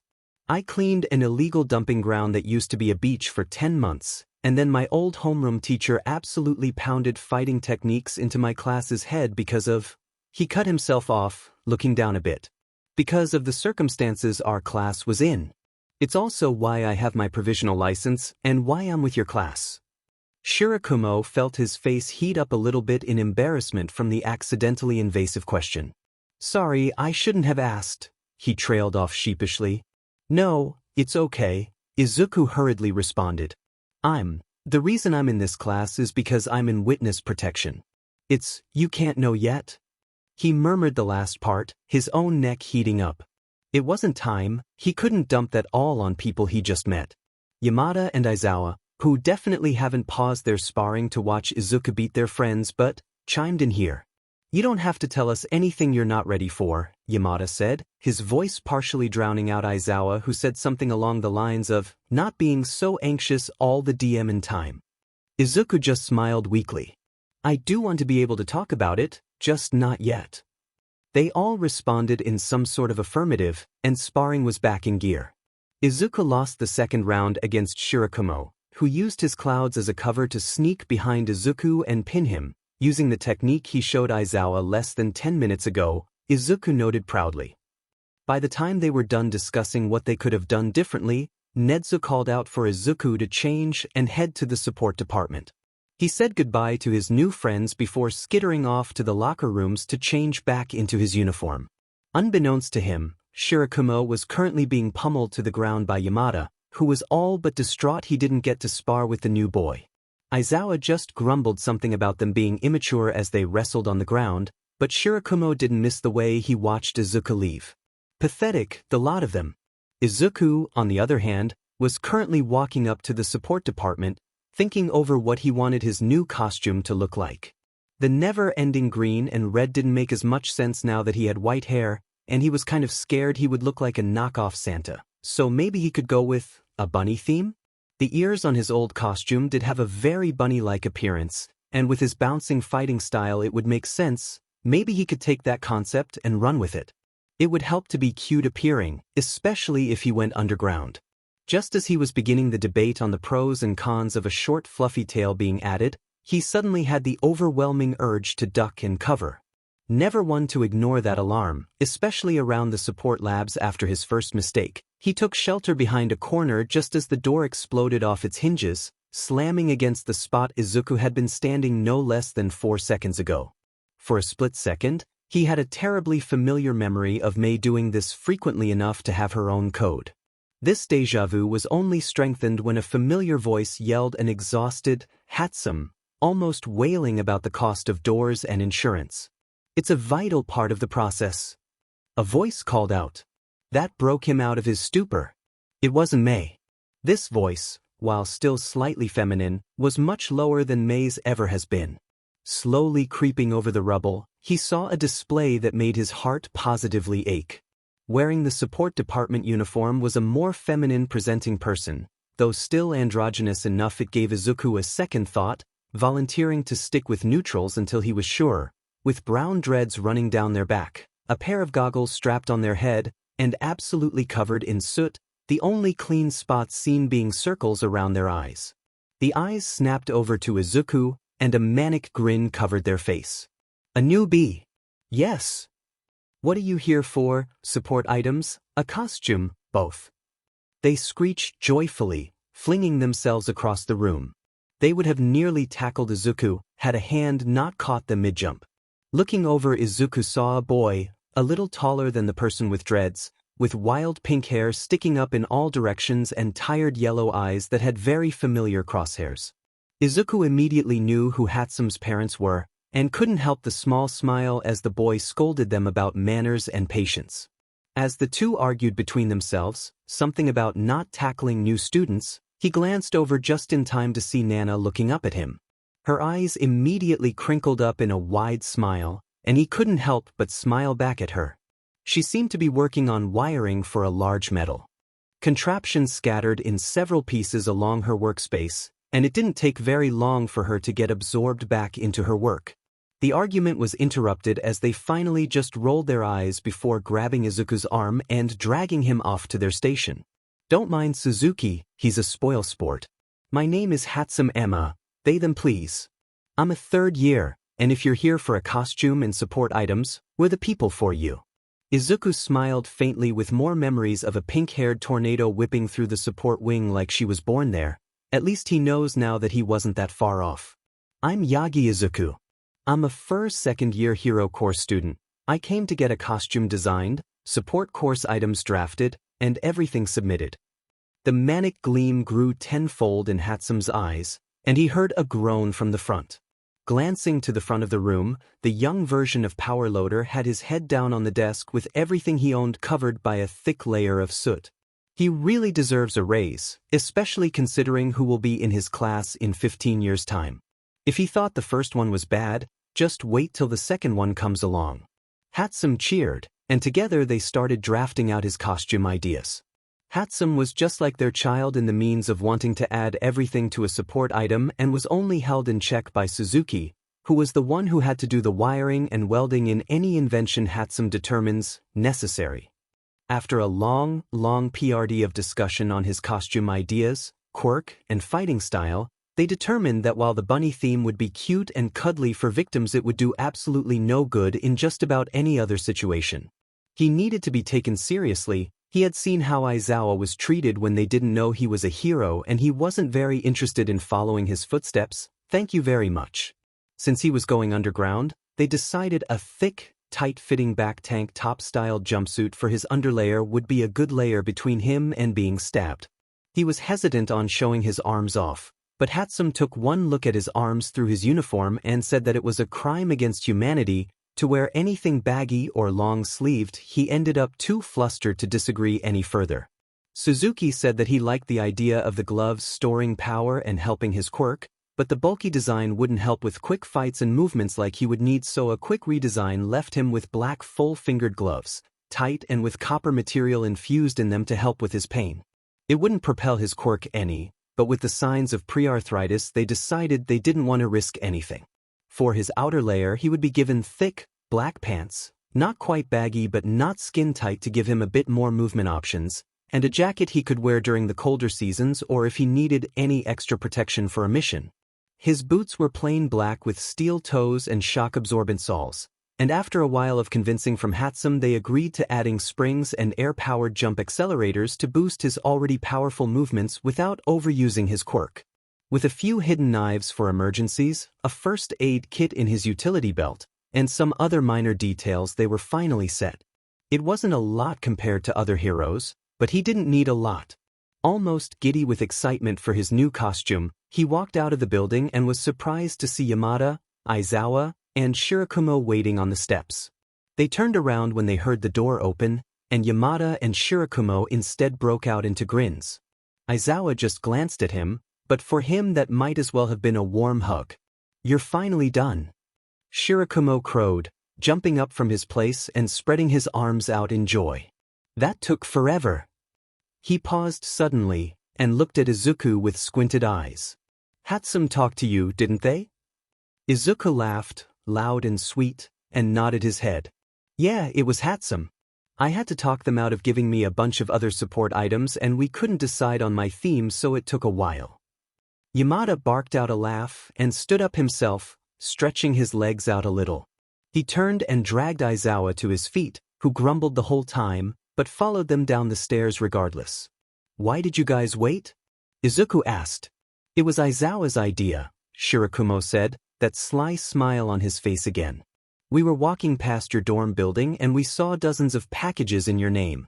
Aizawa explained that all of the wards get cards sponsored from the commission, lucky, by the way, and that you probably bought a bunch of stuff for your apartment. It looked like a lot to do by yourself, so we decided to stay back and ask if we could help out. Izuku paused, before kicking himself back into gear with a shake of his head as he laughed brightly. "You all are too much. I've only known you for a day. If you want to help me set up furniture and put clothes away for hours, then yeah, feel welcome. I have to run to the grocery store later to get some stuff for the apartment. If you wanted, you could tag along." He paused, a more cheeky grin sliding onto his face. "It's the commission's money, and it's my single goal in life to spend as much of their cash as I can." Yamada let out another laugh louder than the first one, and Aizawa flashed a glowing red glare his way to shut him up. "Dude, who knew the shy kid was so evil?" Izuku just huffed, not bothering to grace him with a response. It was easier now that he was more comfortable around them since wasn't associating them with his teachers. It almost reminded him of his friends. He cut off that train of thought suddenly, frowning at himself. "They're not your friends anymore, most of them haven't even been born yet." Aizawa growled and smacked the back of Yamada's head. "Don't say stupid things," he hissed, red eyes glaring Yamada down as he waved his hands frantically in front of himself. Whenever the quirk again let up, he immediately stuttered out an apology, but Izuku just waved him off. "It's all right, I was just reminded of my old friends. I forgot where I was for a second." Izuku smiled at him to try and make him feel a little better, but he knew his smile was small and nostalgic rather than big and comforting. Yamada just blushed and rubbed the back of his head. "Still, I'm sorry. Didn't mean to bring up memories." "What were they like?" Shirakumo asked. Aizawa went to smack him too, but Izuku told him it was all right. "They were loud," he huffed. So loud. Too. I mean, one of them, he was such a stickler for the rules. He basically worshipped the ground our homeroom teacher walked on. Sensei hated it. The poor man just wanted to sleep. You would think he would be a spoil sport, but when it came down to the nitty and gritty, he was one of the first people to drop everything he trusted to save someone. He was polite, loyal, and such a good person. And once Cammy taught him how to have a sense of humor, he was actually pretty funny. He was great at sarcasm. None of us could ever tell the difference. This other one, she was so bubbly and kinda could make you happy just being near her. It was contagious. She had this awesome way of making you forget whatever you were sad or angry about and making you laugh instead. She took one of her internships with a fighting hero, even though she once wanted to be a rescue hero, because she lost a fight to one of the strongest dudes in our class and she was sad about it. When she came back, she was one of the best hand-to-hand fighters, other than the few who had been training for years, and definitely wasn't afraid to use it to her advantage. This one time, she took this pervert in our class who tried to grope one of the other girls and straight up punted him out of the window. He paused, laughing at the memory of watching Mineta fly out of the window with a quirk-enhanced punt from a furious girl. Our homeroom teacher just closed his eyes and let it happen. The girls treated her like a queen for weeks. He was terrified of her after that. This other guy, he was aggressive to say the least. He didn't always mean well. He used to be a pretty shitty person actually, but he changed in the last few months we were together. He wasn't nice by any stretch of the word, but he cared about everybody so much. He showed it in a weird way, but he was trying so hard, and he was my first friend. He'll always have a special place in my heart. He paused, his laughter dying down a little bit. I wonder how he's doing. Aizawa sighed a little before patting his back. I'm sure he's okay. Besides, if you say he was changing, I'm sure he's doing well for himself. Anyone who sees that they're wrong and makes an actual effort to change deserves a second chance. Izuku smiled, his eyes glossing over a little. Yeah, he does. He did. When they reached the dorms, Izuku had told them his favorite memories from his old class, heavily edited of course. He told them about how the first time Bakugo cooked, The whole class almost died from the skis and Kaminari actually passed out from it. How Sato would accidentally bribe people into being his friend by giving them treats and then feel awful for it afterwards because he thought he was being manipulative.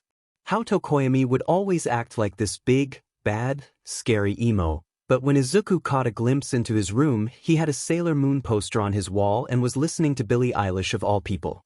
How Jiro basically carried them on her back the entirety of the school festival. How his homeroom teacher would just sleep behind the desk the entire PRD, but if anyone had a question or someone was being AD, he would be there in less than a second. How he rescued Koda's spirit and body, about Eri and her love of candied apples. Everything he could think of. He thought at first that reliving the moments with his friends would be hard and remind him about everything he lost, but it didn't. He remembered how happy they all were, and felt almost lighter from it. Together, they laughed at the stupid stories as Izuku reminisced. They let him ramble about how kind everyone was, and how good of heroes they would be as they assembled furniture. It wasn't easy, and Yamada kept FING up the assembly process somehow, but it was fun. More fun than Izuku remembers having in a long time. When they got to the clothes, nobody said anything about the 2 skirts or the more feminine tops. In fact, Yamada said that he wishes he had half of the stuff he had bought.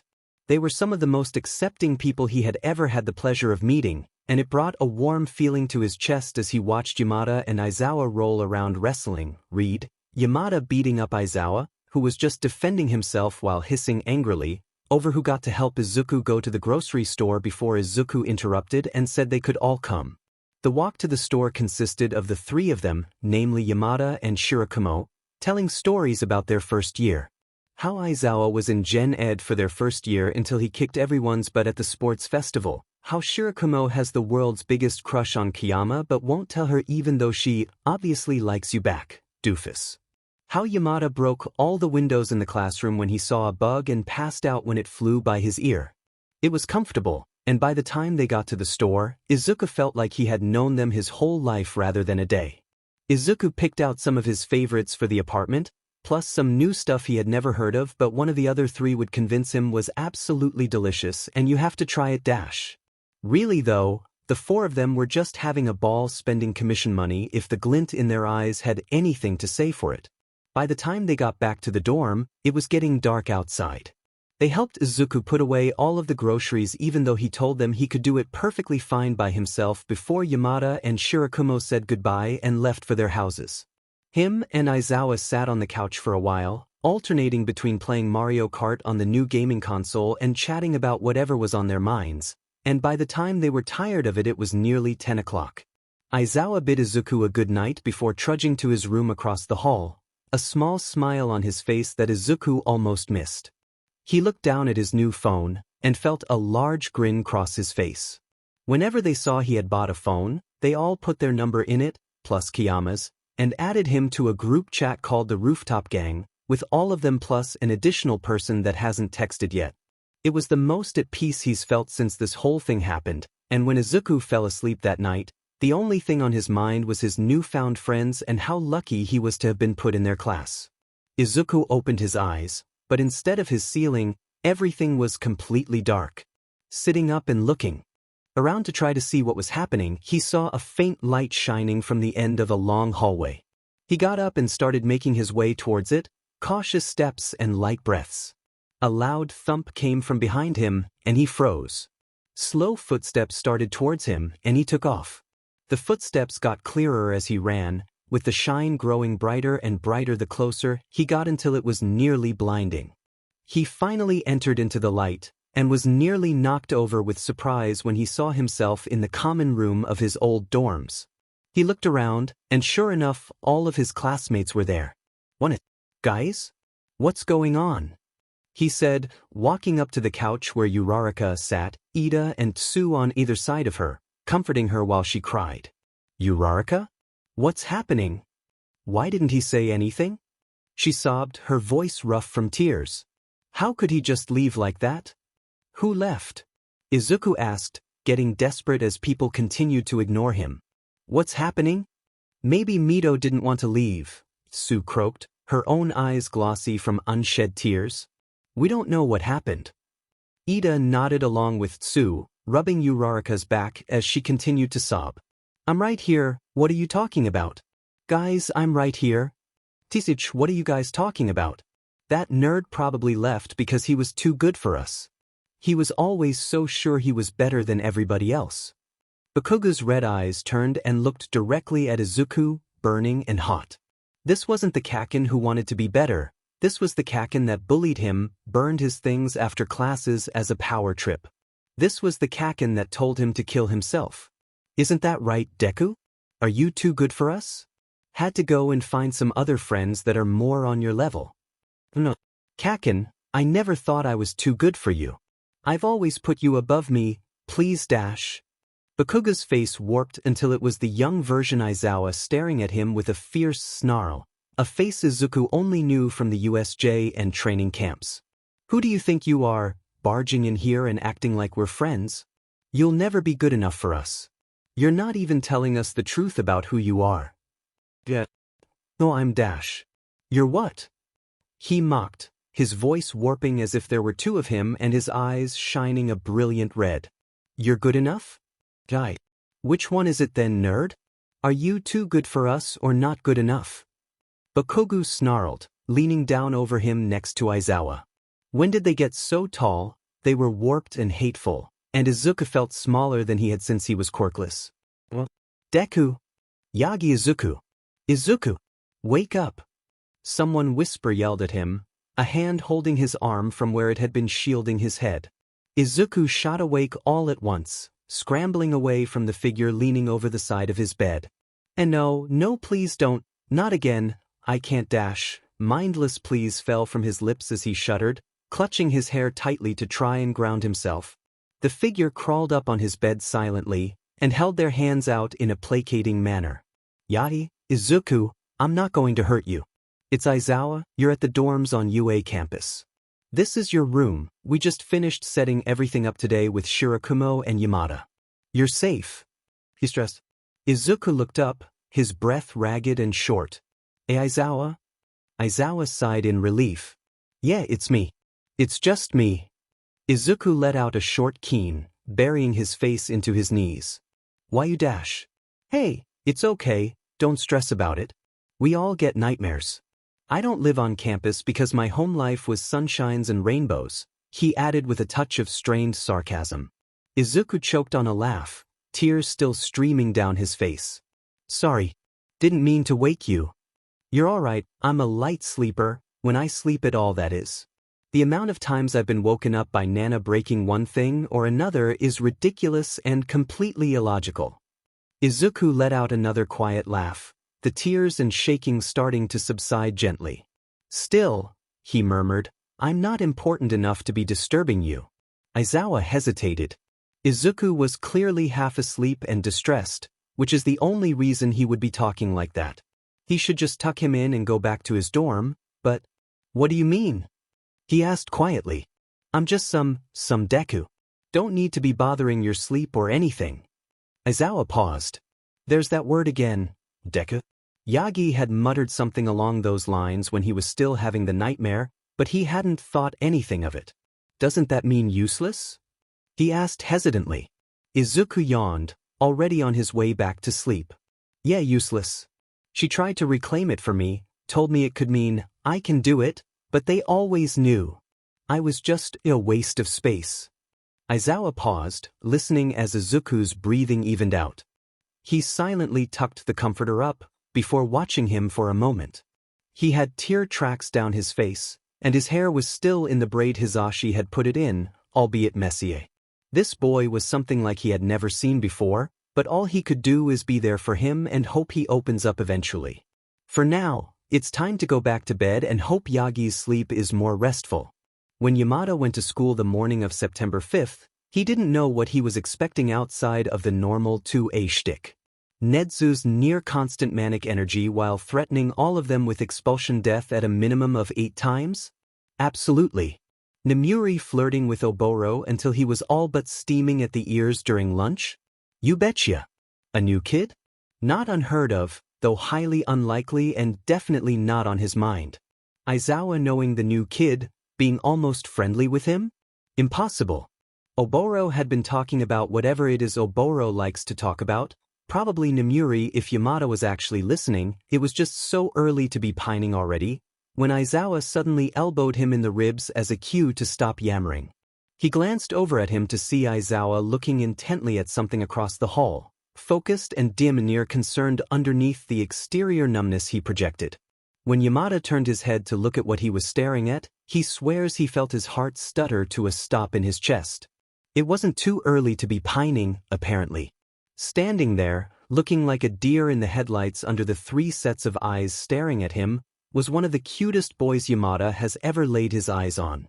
He meets a lot of cute boys in UA, but this one was someone he knew he hadn't seen before.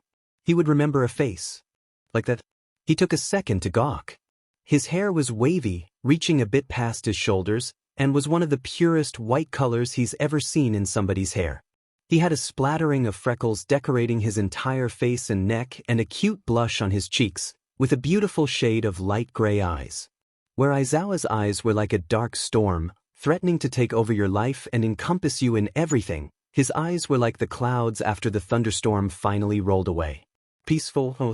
He was a pretty decent height, probably around 5 feet 8 inches or 5 feet 9 inches, but it didn't look like he was very used to it if the way he shrunk in on himself said anything. Yamada's favorite part of the boy, however, were the muscles he could see through the outline of his shirt. Unlike Aizawa, who was skin and bones despite trying to get better eating and sleeping habits, or Oboro, who was a speed fighter who worked on agility, or even Yamada, who focused on long-distance fighting, this boy clearly worked his muscles for brawn, and his efforts paid off. Yamada felt a little faint at the sight. "Hey, are you new?" Oboro called out, a bright smile on his face as always. The kid looked like he would pass out at the sudden question directed to him. Aizawa, ever observant, saw his panic and spoke up quickly. "He's a new ward, we met yesterday." "Yagi, right?" "Why yeah, Yagi Izuku. They got lost looking for class 2, he muttered, pointedly not making eye contact. Yamada felt his chest swell with excitement, and all but leapt to talk to him. "Hey, that's our class 2. Follow us, Yagi will lead you there." Oboro snorted quietly beside him, and it took everything in him to not elbow him as hard as he could in his side. He smiled a little before nodding, and tailed behind their group like a lost duckling. Yamada continued his walk beside Shirakumo, letting him continue his rant, definitely about Nemuri, but Yamada can say for certain it's nothing he hasn't heard before and therefore didn't listen to a single word, while Aizawa lagged behind and spoke quietly to him. "And here we are," he announced, accidentally cutting off whatever Aizawa was going to say. He sheepishly rubbed his neck when he sighed and gave him a dead stare. Yagi thanked him quietly, but he just laughed and brushed it off to avoid the feelings swelling in his chest like a balloon. Just as they stepped in the room, Nedu looked up from where he had been sitting behind his desk with an animalistic grin on his face. "Yagi, brilliant timing. I just finished uploading the test you'll be taking, we'll get that set up for you and you can begin." Nedu let out a deranged cackle, and everybody in the room paled a few shades.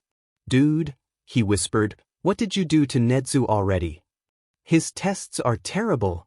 Yagi laughed quietly, his voice a little strained, before explaining quietly, "I'm skipping a grade, I'm technically still a first year, I guess? Where I come from, the first years already had their provisional licenses, so the principal decided to put me with 2A so I wouldn't be held back, but because of that I have to take an academic placement test to see what classes I'll have to take extra work for." He felt like he was going to pass out. He was a first year, and he was going to die in the paws of Nezu's hell test. He never even got to hold his hand. "You're only a first year? You're a baby," Oboro mumbled, his face as pale as he was sure his own was. Yagi blushed scarlet as he quickly scurried away without responding, and they laughed quietly as he avoided eye contact with the 3 of them. Class was boring as always, and Yamada found himself daydreaming and staring at Yagi in between notes. He was typing faster than Yagi could think, and would occasionally start mumbling under his breath, dead silent and faster than light. It was amazing to watch, and for a second Yamada considered that maybe he wouldn't die from Nezu's monstrosity. Finally though, the bell rang for lunch, and Yamada immediately beelined to the boy to tap his shoulder. "Dude, watching you take that test was insane," he said as Yagi packed his laptop away. "Your fingers were moving so fast, and every once in a while you would start muttering real quiet and fast. Nobody could make out a single word of what you were saying." Yagi laughed awkwardly and looked away quickly. Sorry. I know that was probably distracting. Everybody always yells at me to knock it off when I do that. Sometimes my brain just moves so fast I end up saying it aloud, you know." His brain blue-screened for a moment. Did he think that they were complaining? If anything, it was cute as hell when he mumbled. Who told him that it was a bad thing? "No, dude, it's fine," Oboro said, his voice light but his expression a little pinched. "We could barely hear you, you didn't distract anybody. And even if we could hear you more, we get it. Sometimes you have to think out loud, nobody here will judge you for that." Yagi turned scarlet, and he opened and closed his mouth a few times like he was struggling to find his words, but finally just nodded and smiled slightly. He felt his face split into a wide grin. This boy was the cutest person he's ever seen, except maybe Aizawa. He was pretty damn cute too. "Let's just go to lunch," Aizawa muttered, breaking his thinking. His cheeks were pink, but he didn't think anything of it until Oboro looked between him and Izuku like a ping-pong match, a large grin growing on his face. Yamada himself smiled at the flustered face Aizawa shot at the two of them, and found his heart stuttering a bit at the sight. "Yeah, let's go to lunch." "You coming, Yagi?" Oboro finally said, the grin not slipping once. Yagi nodded and they headed to lunch. The lunch line didn't take long and they headed to their usual spot while discussing their lesson in class. Finally, as they reached the roof door, Oboro silently passed his tray to him. He took it without complaint and waited patiently for him to finish picking the lock. Yagi looked a bit confused, but didn't seem to want to run away, so that was a win to him. After a second of fiddling, Oboro got the doors open, and they filed out onto the roof. It was a bright day, still cold from the winter chill, but not cloudy or snowy, thankfully. He took a deep breath at the biting chill, enjoying the fresh air, before they scurried away from the front of the roof into a little alcove hidden out of the way. Nemuri was already there, and immediately started beaching at them for being so late before she noticed Yagi and cut herself off. Abruptly, "Who's the new kid?" she questioned, looking confused as she took him in. Yagi turned scarlet under the scrutiny, and ducked his head down into his chest, clutching his pants in his fists. He immediately explained he was new in their class, but barely got through the initial reason before Aizawa whacked the back of her head with an aggressive glare and she started whining about hitting a girl. She suddenly stopped in her tracks when she noticed the slight shake of Yagi's shoulders. She frowned, a semi-soft look crossing her face. "Hey Kiddash? I didn't mean that in a bad way. I was just surprised these fools adopted a new one. The last stray they picked up was Shoyuta here, and he's such a grumpy, but I didn't expect another one to come around so soon," she explained, sheepish looking under the heavy, Quirk-supported glare that Aizawa was pinning her down with. Yagi trembled a little before nodding awkwardly, avoiding eye contact as he signed a simple, "sorry," toward them all. All of them immediately reassured him there was no need to apologize, before the conversation topic switched swiftly and they all started digging into their lunch. Yamada felt his heart shatter a little at the terrified shake in his shoulders, but found himself watching closely as he started drumming his fingers against his thighs, shaking his arms a little subconsciously. Was he trying to stim? It was so subtle, if Yamada didn't know what to look for he wouldn't even notice it. He felt his heart ache a bit at the sight of his attempt of subtly, and made it a point in his head to not hide his own stimming. Maybe he could pressure Aizawa into helping some. He was broken out of his thoughts as he made eye contact with the boy in question. He smiled slightly, before turning away and focusing back into what Nemuri was saying. It was a funny story, he wouldn't lie, but he couldn't stop his mind from drifting to the way Izuku looked at him. Like he was expecting to be hit. "Oh, talking about training," Oboro suddenly announced loudly, "Yagi, you're joining us for afternoon training, right? You don't have any more hell tests to do." Yagi hummed quietly, almost completely silent, before a small frown crossed his face. He raised his hands in a half-aborted motion, before catching himself and nodding quietly, a small smile on his face. Oboro glanced at where his hands made an instinctual attempt to raise before saying, "We all know sign, by the way. Yamadud over here is deaf, so if you ever need to sign instead of speak you can." Yagi glanced over at him, a semi-surprised look on his face. He just grinned and moved his head to the side to show the hearing aid in his ear, proudly announcing, "Deaf for 12 years and counting." Aizawa rolled his eyes, muttering something under his breath about "Of course you're still counting, moron, it doesn't go away."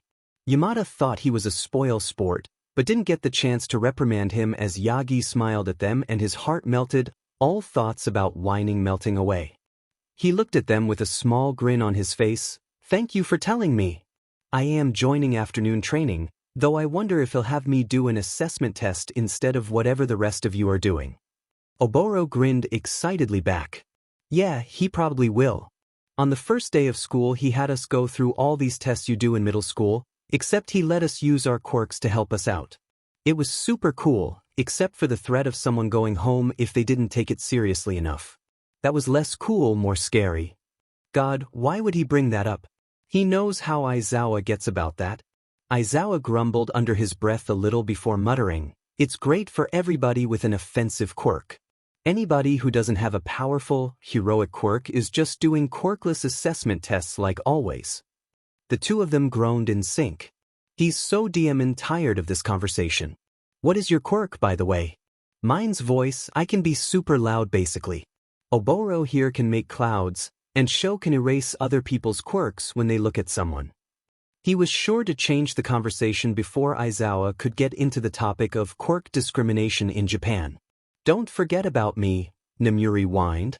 "I can make people fall asleep with a gas I can make from my skin. It works best on straight men and gay women though," she added, leaning forward with her typical flirting face. Yagi's face twitched a bit, almost in amusement, before he answered. "It's an energy stockpile quirk. It presents as super strength right now, but as I train it, there's a chance it could manifest in different ways according to the doctor." He grinned, bouncing slightly at the revelation. "That's so super cool, dude. Imagine all the things you could do with that. How does it work?" Yagi immediately started bouncing back, a blinding grin slipping across his face at the question. Clearly quirks were a safe conversation topic, and he was sure to file that away for later. "It's like this massive buildup of energy and power. Whenever I use it, you see these red lines on my arms, and when I channel it through my whole body there's this green lightning that goes off. I was a pretty late bloomer. There were these weird requirements for it to develop, so by the time it manifested I had stockpiled a bunch of energy for it. I can only use about 20% of it right now. If I use any more it breaks my bones, and I have to switch to using my legs in fights because of the damage it left in my arms, but it's getting better." He stuttered out excitedly. The more he talked, the more he bounced or moved his arms. Yamada wasn't sure if he knew how much stimming he was doing, but by the way he had tried to cover the actions up earlier, he sure as hell wasn't going to point it out to him. It was cute. The others just watched with a quiet grin on their faces, and Yamada felt his own excitement grow as Yagi got more enthusiastic. And that's how the rest of the lunch PRD went, himself and Oboro egging Yagi into info-dumping about quirks, something that was clearly his special interest by the amount of talking he had about it all. Aizawa would look at him occasionally, but mostly just blushed and focused on his lunch. Yamada, on the other hand, couldn't tear his eyes away and watched with an enthusiastic smile and equally excited stimming. He had a feeling that they just made a new friend. Aizawa was a logical man through and through. He followed his schedule and did what he was supposed to do to get where he wanted to go. He knows what he wants, he knows how he'll get there, and it's sure as hell not by making any friends. When he finally made it into the hero course, he thought he made it clear enough he wasn't interested in people. He tried to chase off Yamada and Shirakumo, but the idiots wouldn't leave him alone even after he told them to get out in as plain and simple terms as he knew how. After a while of them ignoring every word of complaint he uttered, however, he found them somehow worming their ways into his cold, dead heart, which, unfortunately, wasn't nearly as cold and dead as he wanted it to be. He found himself reluctantly enjoying their company, found himself smiling under his jacket collar at their dumb antics and moronic ideas. He found himself blushing whenever Yamada got up in his personal space, and faintly missing Shirakumo whenever he was absent. It was illogical and strange, and made him feel all gooey in a way he wasn't familiar with, but he almost liked it in a sense. He was logical, first and foremost. Which is why when a new kid showed up at the dorms, he knew to leave him be. He remembered what it was like showing up to the dorms, scared and traumatized and angry at the world. He saw it in the kid's eyes. After a basic introduction, he was fully prepared to let him grieve and cry and scream all night long if that's what he needed, sacrificing his own rest for their sake. Lord knows that's what Nana did for him when he needed it most. When he heard the crying start up, he wasn't worried. He knew he just needed to get it out, but for some reason the longer it went on, the more unsettled he got. His gut was telling him it was something more than just grief at whatever the kid went through. At first, he was still ready to let him work it out of his system, but then he remembered how he felt whenever Yamada and Shirakumo treated him with kindness he didn't ask for. He was logical, but he was human. He found himself walking across the hall the second the thought entered his head, much to his own dismay. Calming him down was easy enough. He's been with Yamada during one of his meltdowns, and that was clearly what it was, so Shirakumo taught him the basics after their mutual self-destructive panic ricocheted for far longer than what was needed. He thought he wasn't helping at first, and had actually been getting ready to call Yamada himself and ask what he should do, but he slowly became more responsive to his coaching. After a while, when he finally glanced up and looked at him, Aizawa found himself strangely relieved. He was a logical man. Which is why when he saw the same kid lost in the hallways, overwhelmed and overstimulated, he made sure that Shirakumo and Yamada could help by pointing them in the right direction. It was why he comforted him in the hallway and told him what to expect. It was why he watched him during classes while he was taking his test, to make sure he was okay. It didn't explain the strange blush he got every time he looked at him, but he was willing to write it off. He was willing to write off the weird fluttery feeling in his chest whenever he had pinned him in sparring too, no matter what Shirakumo teased him about. Everything he does comes back to logicality in the end. When he sees the dozens of packages for Yagi and suggests they help him unpack. When he smacks Yamada on the head for asking invasive questions and making him sad. When he listens to him talk without interruption, snorting at the stories and letting him get it off his chest. When they put together more furniture than he's ever seen in one place, when he beats Yamada up for FANG up the same assembly for the 4th time. When he heard screaming in the middle of the night, he almost jumped out of his skin. He had been in a state of half-sleep, the closest to actual rest he's been in a while, when muffled shouts reached his room. He was almost worried he was back in the foster home for a minute before he remembered his new neighbor. A new kind of fear settled into his chest as he shot over to Yagi's room, fully prepared for a fatal injury or a burglar. When he saw that he was still asleep, presumably having a nightmare, he felt the terror ease up enough to think, waking him up was the only thing to really do here. "Yagi," he whispered, moving over to his bedside carefully. Yagi let out a half-whimper, his arms coming up from his sides to cover his head. He felt a strange, almost pang in his heart. "Yagi," he whispered a little louder, grabbing his arm and shaking him a bit. Yagi's quiet mumbles were a little more audible, but the only word he could catch was, "Deku." He narrowed his eyes, shaking his head a bit, before shaking his arm harder, more firmly. "Yagi Izuku," he whisper-yelled, voice deafeningly loud in the quiet room. Nana was far enough away to not hear any quieter noises, but that didn't mean he wanted to be yelling in the middle of the night. He was pretty sure Nedu would actually kill him if he did. The boy shot awake, letting out a garbled shout as he crowded away from Aizawa frantically. "And no please don't, not again, I can't dash," he wailed, his voice hitched and broken. He silently crept up the side of his bed and sat at the foot, his hands held in front of him as a peace offering. "Yagi, Izuku, I'm not going to hurt you. It's Aizawa, you're at the dorms on UA campus. This is your room, we just finished setting everything up today with Shirakumo and Yamada. You're safe." If this didn't work, he didn't know what he would do. "Aizawa?" He felt relief flood him, and he mentally thanked every god he could think of. Emotions were not his strong suit. Cammy forbid he have a panic attack after this. Yeah, it's me. It's just me. He cried out, a small and pitiful noise that made his heart clench strangely. Why? He whimpered, his voice rough and tiny. Hey, it's okay, don't stress about it. We all get nightmares. I don't live on campus because my home life was sunshines and rainbows, he strained, desperately trying to distract him with his own special brand of humor. He choked out a small giggle, and Aizawa found himself feeling a touch lighter at the noise. Sorry. Didn't mean to wake you, he whispered. You're all right, I'm a light sleeper, when I sleep at all that is. The amount of times I've been woken up by Nana breaking one thing or another is ridiculous and completely illogical. Tell him it's not his fault, don't tell him you can't sleep anyways. Tell him Nana does the same sheet even though it only happened once and it was. Because she almost burned the whole demon dorm down, don't make him feel like a burden. Strangely enough, his inner monologue sounded an awful lot like Oboro. Still, Yagi muttered, I'm not important enough to be disturbing you. Aizawa hesitated. He was clearly half asleep and delirious, which is the only reason he would be talking like that. He should just tuck him in and go back to his dorm, but, what do you mean? He asked, his voice barely a whisper as he tried not to shake him out of his half-asleep state. I'm just some Deku. Don't need to be bothering your sleep or anything. He paused, a cold feeling sinking in his gut. There's that word again, Deku. He had muttered something along those lines when he was still having the nightmare, but he hadn't thought anything of it. Doesn't that mean useless? He asked, a touch of nerves lining his voice.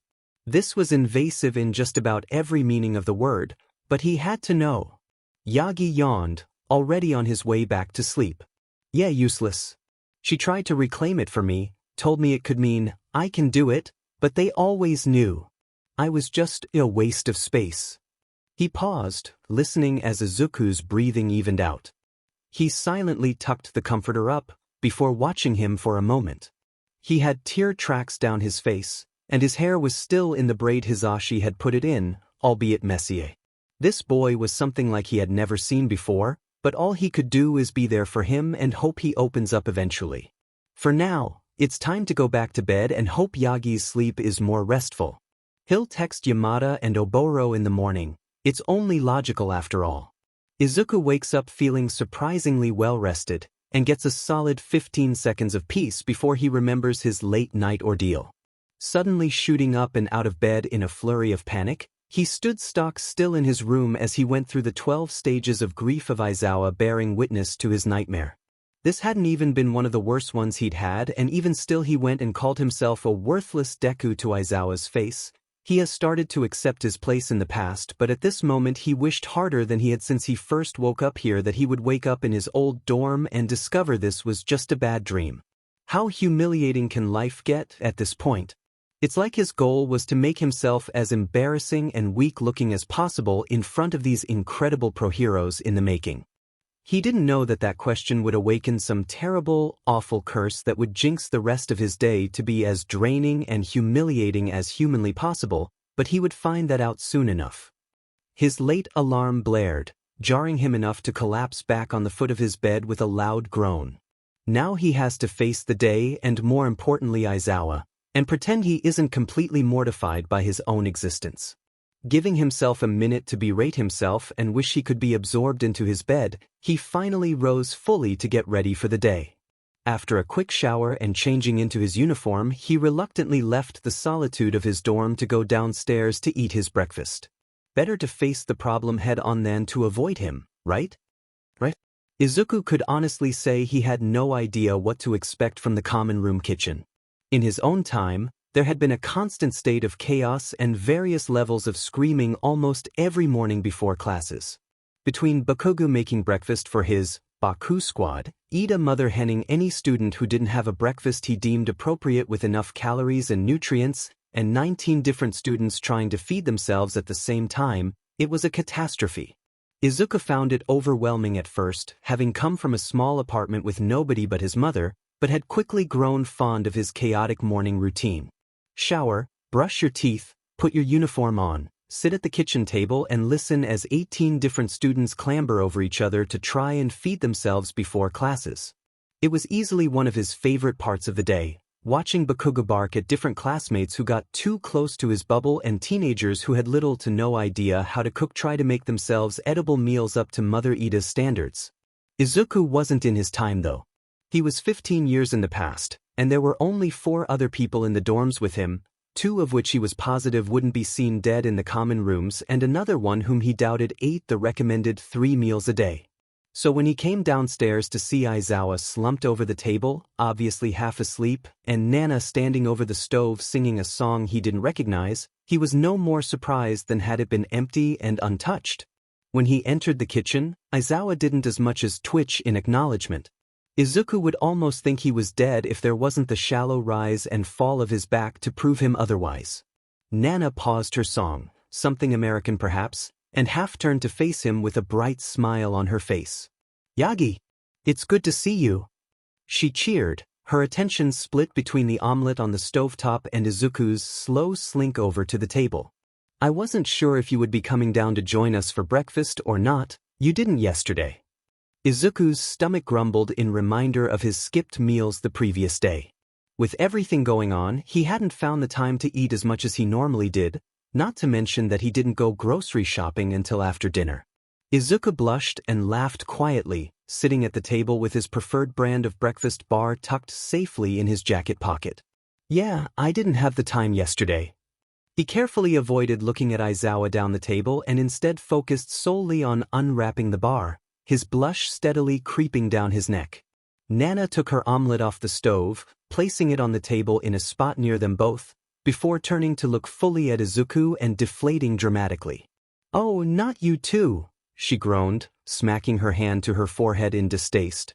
"You and Aizawa both, I swear. The only thing that kid eats is his stinking juice pouches, and you're over there eating a protein bar? Are all Hero Corps students like this?" Izuku laughed quietly as Aizawa grumbled irritably, his head not leaving its spot on the table. "They're nutrient pouches. They have everything I need to keep myself sustained. I don't see the purpose of taking the time to eat real food, as you put it, when it will just slow me down. I'll eat lunch." "That's plenty." Nana huffed in distaste.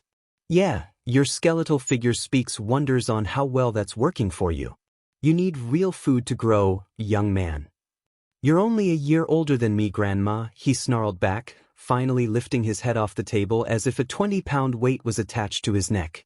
He looked more exhausted than usual, and Izuku felt a pang of guilt as he realized it was probably because of him.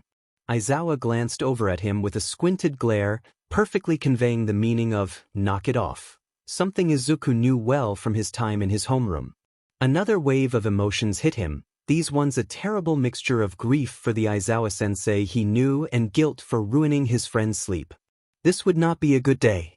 Breakfast went much of the same capacity.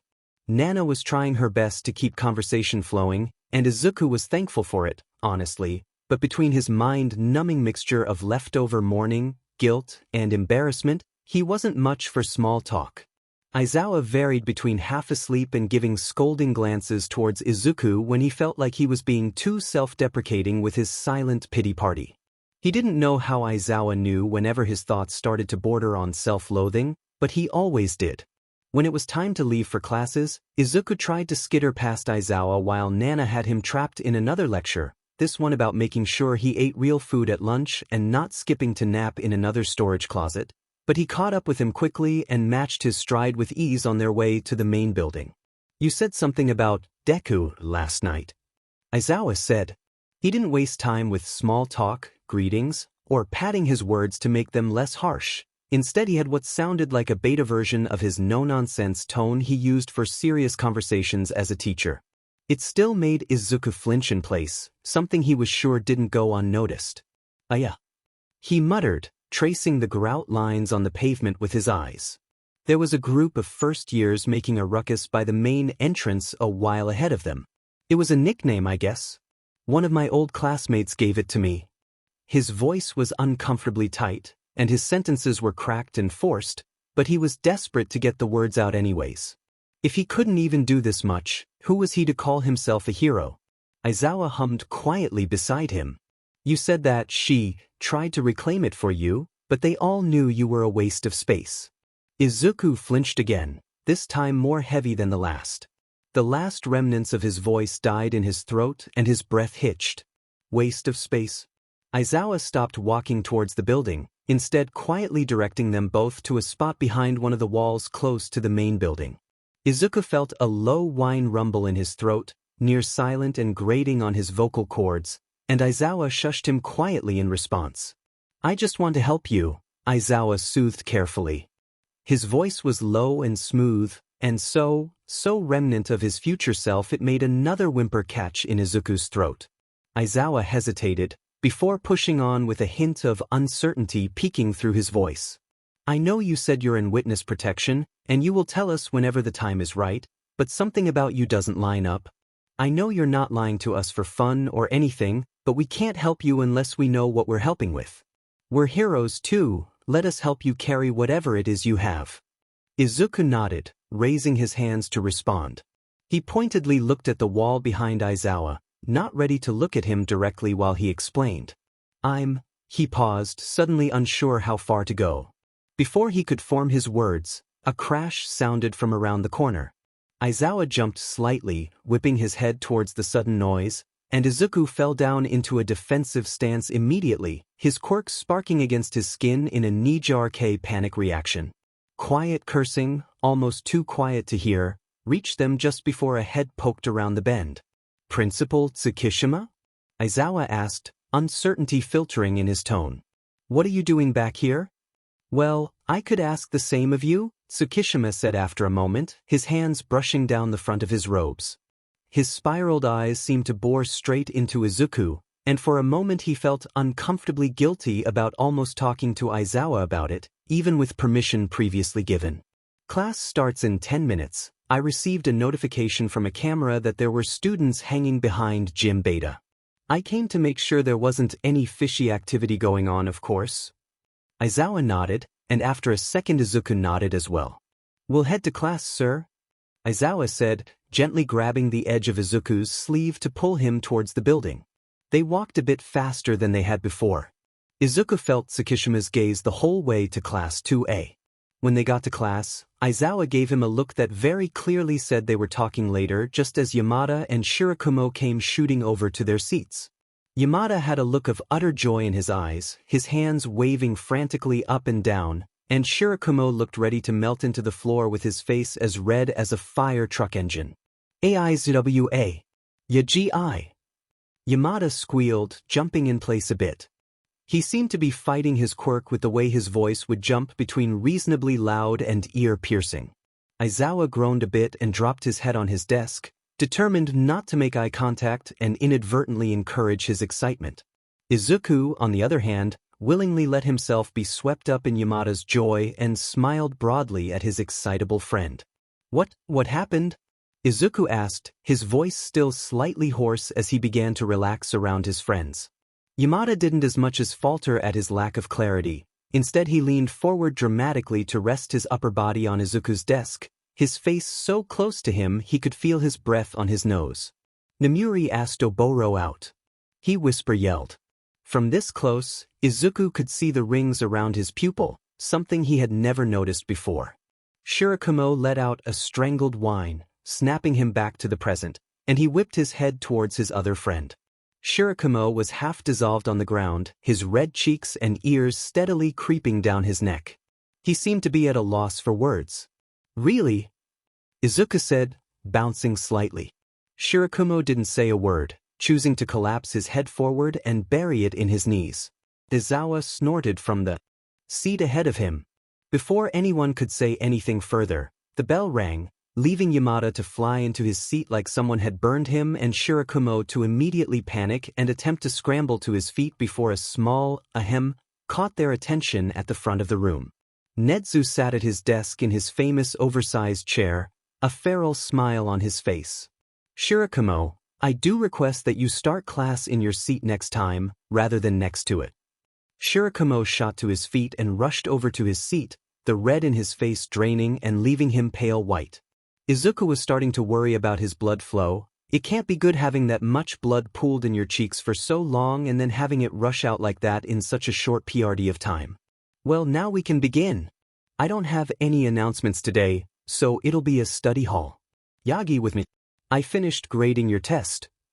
The smile on Nezu's face brought a shiver down Izuku's spine, and he nodded shakily as he rose to his feet. Aizawa gave him a look that perfectly conveyed, "I'm sorry for your loss," and Yamada winced sympathetically. Shirakumo didn't react, as he was still recovering from the flurry of emotions he'd been put through this morning. Izuku followed Nezu to his private office in a silent panic. He knows he was told it was all right if he didn't get everything right, but the perfectionist in him was floundering at the thought of not getting a good score. Nezu sat at his chair behind his desk, and Izuku nervously sat in front of it, wringing his hands underneath the table. Nezu smiled again, and Izuku didn't even know where to start to decode what that meant. "Well, let's start with your worst and work our way up, shall we?" He hummed, sorting through papers.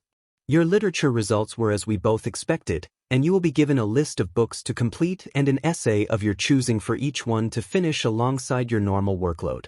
For math, you are about where you need to be for the classes you'll be taking, so you won't need any supplemental work, but if you find yourself struggling, do ask for help, yes. History was above average for your age, and you will do well in the second-year classes, and in science you did very similarly. For English and Quirk theory, you passed with flying colors. Should you choose, you will be able to test out of the classes your peers will be taking. If you do decide to do that, however, I would like to request you consider allowing me to take you on as a personal student during the PRDS you will be missing. I do believe that we would make an extraordinary team and that you would be able to learn much from what I have to offer." Izuku took a long second to decipher what he was told, and felt his brain slowly reboot. Passed? He didn't expect to do well on the literature portion, to be frank, and he expected to do a bit worse than he did in math, but even still, he passed the test. And with flying colors on his favorite subjects. He could test out and take personal lessons with the Nezu, future principal of UA and renowned genius, instead of relearning subjects he was well acquainted with. He would be an absolute fool not to take up the offer. Nezu's expression took on a more manic gleam, and he leaned forward in his chair. "I take that as a yes, then?" he said, his voice sparkling with excitement. Izuku looked up from where he had been staring at his hands and realized he must have been muttering. It didn't take them longer than 10 minutes to come up with a game plan for lessons and get the ball rolling. After emailing the Quirk theory and English teacher and getting permissions where needed, it was all but set in stone. Quirk theory and English were back-to-back classes for second years and took place directly before lunch, so it was decided he would have an extended lesson with Nezu every day at that time and then go to lunch and continue classes as normal. Nezu was thrilled at the concept, and since he didn't teach any classes during those PRDS, it was an uninterrupted, extended PRD of time for him to teach what he wanted to teach but couldn't with the base curriculum. Not to mention that they lived in the same building, Nezu had the glee of the cat who finally caught the canary. When Izuku made his way back to class, alone this time as Nezu joyfully came up with his first lesson plan for a few hours from now, he felt lighter than he had all day. Things weren't going to be all bad. With Nezu teaching him and friends unconditionally on his side when they had barely met, things are almost seeming better than they had been when he was still in his own time. He came to a sudden screeching halt at that thought. Better than they had been in his time. If he was given the option to return to his time right now, would he take it? He missed his friends something fierce, and couldn't think about his mother without a piece of his heart breaking off, but would he trade everything he's gained for that old life? Didn't know anymore. When he entered the classroom and made his way over to his seat, he wasn't surprised to see that Aizawa was still napping with Yamada and Shirakumo crowded around him. As he made his way over to them, Yamada looked up and smiled a million-watt grin, immediately stopping what he had been saying. "Yagi, how did it go? You're still alive." Izuku laughed and sat down at his seat willingly. "It went so well," he said, bouncing up and down slightly as the excitement set in. "I can test out of English and Quirk theory, so Nezu is taking me on as a personal student for those 2 PRDS instead. I have to read a list of books. For literature. But, are you guys okay?" Aizawa, who had been listening in silence, suddenly paled several shades and dropped his head back on his desk, completely unresponsive. Shirakumo, who looked like he had recovered from that morning, dropped back to his knees next to Izuku's seat with his hands in his head, and Yamada stood stock still with a haunted expression on his face. Personal? Student? Yamada whispered, his eyes wide. Why yeah, he said we would make a good team and he had a lot to teach me. What's wrong? The more he spoke, the more distraught they seemed to get. Yamada collapsed in his seat behind him, his head dropping to his hands, and Aizawa let out a muffled groan from his desk. Shirakumo lifted his head enough to look Izuku in the eyes, horror written across his face. When you take over the world someday, remember that we were friends, yeah? He mumbled numbly, his hands gripping the edge of Izuku's desk as if he was groveling. Izuku tittered nervously, inching away from him as far as he could go in his seat slowly. Why would I take over the world? He asked, looking between the people closest to him for help. The other 8 students in the room were pointedly ignoring their conversation, most of them pale and all of them staring in the opposite direction of their group, and Yamada and Aizawa were both still too distraught to help him any. He's going to corrupt you. Any innocence you have left is going to be destroyed. Before you take over the commission, at least give us a warning so we can leave the country for a few days. Shirakumo mourned, dropping his head on Izuku's desk. Izuku let out another high-pitched, nervous laugh, but thankfully didn't get any time to respond as the bell rang for the next class. Shirakumo stood and slunk to his desk, the color not yet returning to his face, and Aizawa lifted his head enough to stare to the front of the room with dead eyes. He wasn't sure what all of that was about, but surely everything would be fine. Today we will be learning how to hack into government agencies. Izuku takes back everything he thought about what he was getting into.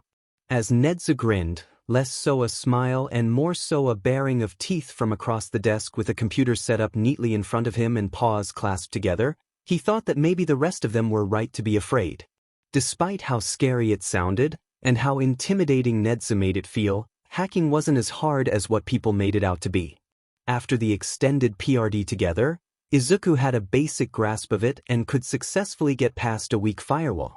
He wasn't quite at the point of hacking into any government agencies like Nedu was so keen for him to do, but with how fast he was picking up the basics, he almost believed he might be able to do it someday.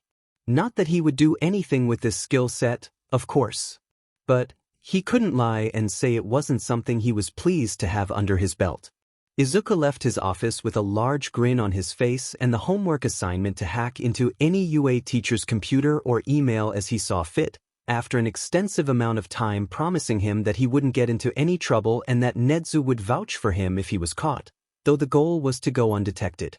He was lucky enough to run into Kiyama on his way to the lunchroom.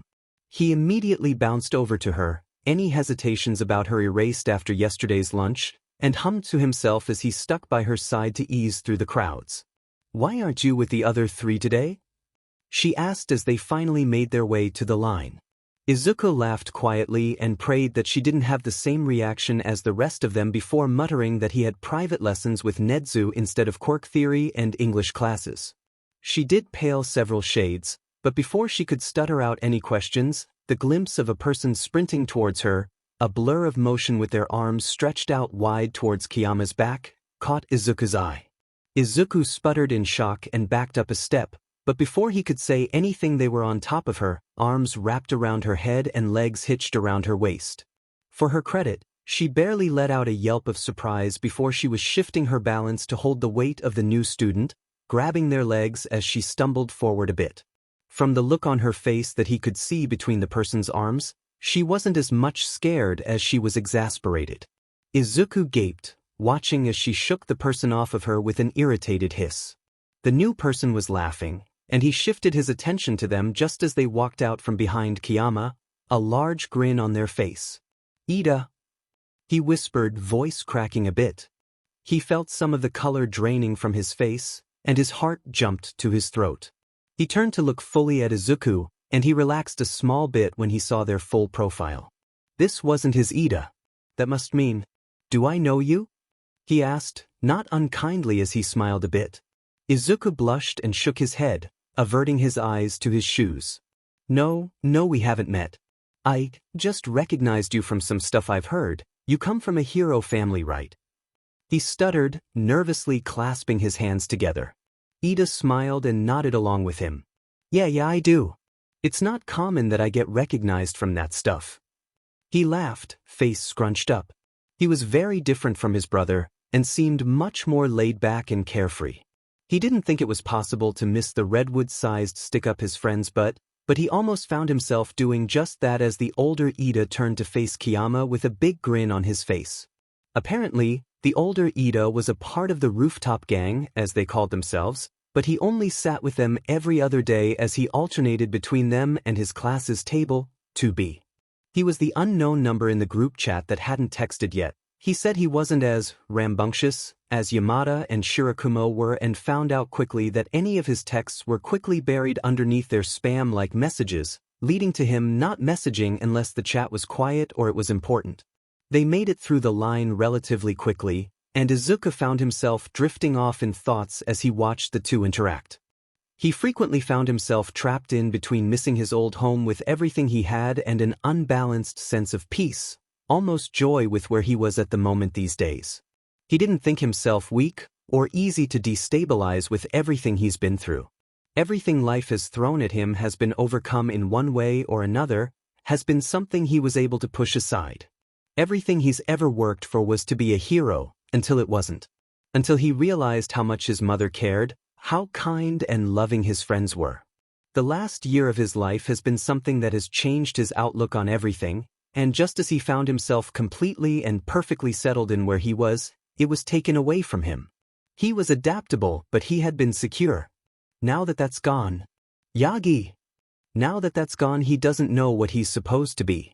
He finds himself trapped in between a rock and a hard spot, missing his old life and everything it gave him, and wanting to find that peace, that security in his new life. And that's what it was, wasn't it? His new life. He'd been here long enough he doubted there would be a miraculous change of events that could send him back, even if it had only been about 2 days. The longest recorded time travel was an hour. And even if he was sent back, he would still find himself in this spot of insecurity, missing the life that he had for such a short period of time. It's hard to believe it had only been a few days since he was sent here. He's left everything he'd ever loved behind, and didn't even grieve past a full 24 hours. Hey, Yagi. Is he broken for that? He misses them something fierce, but he didn't feel the soul-crushing weight he felt the first night here. Maybe it was the bonds he was making, maybe it was that adaptability thing he was talking about. Maybe it's because he knew, no matter how much he loved his friends and his mom, there was always something missing, something unsettled and out of place in his life. He'd never felt like he truly belonged. It had been easy to chalk up to being quirkless in his younger years, and once he received his quirk it was easy to say it was because he was a quirkless soul shoved into a quirked body, but now that he was here, he almost felt like he fit. Yags. He blinked slowly. Right, that was his name, wasn't it? He wasn't a Midoriya anymore. Yagi Izuku, pro-hero in training Quantum.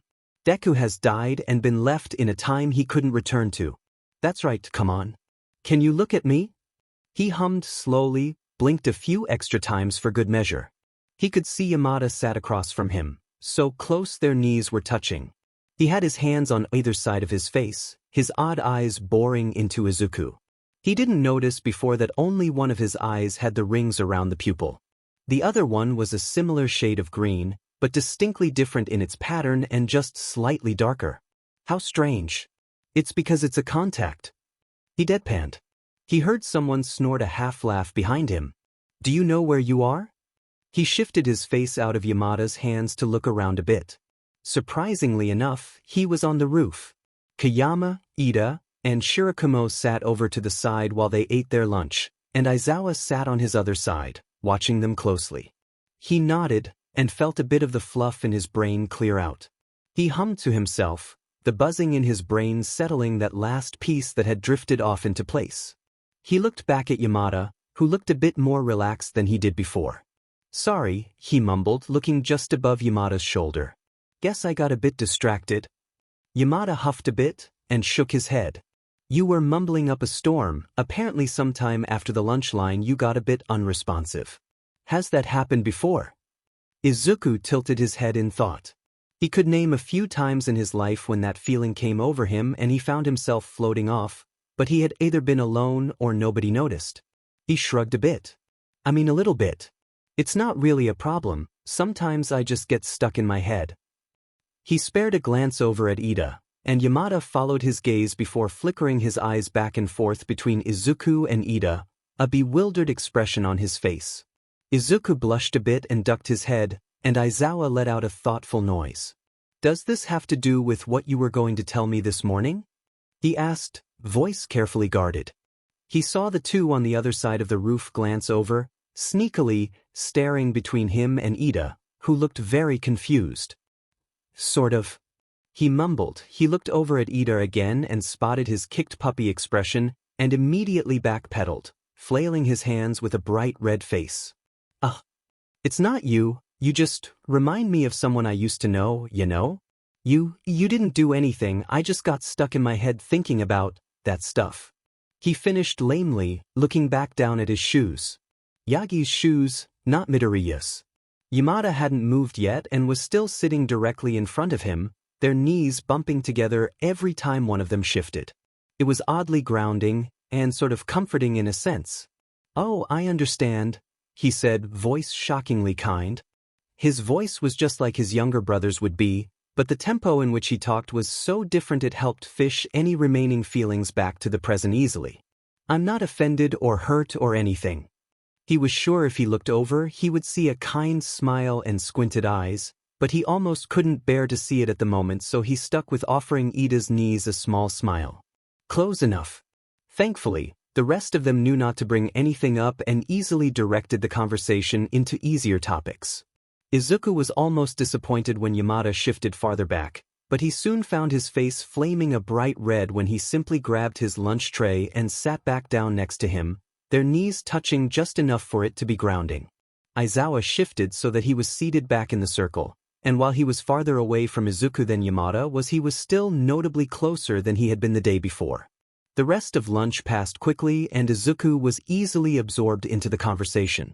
Kiyama spent her time making as much contact with Shirakumo as possible and all but purring in his ear, who on his end, was a shade of red so bright it clashed with his hair and made him look like an overripe tomato.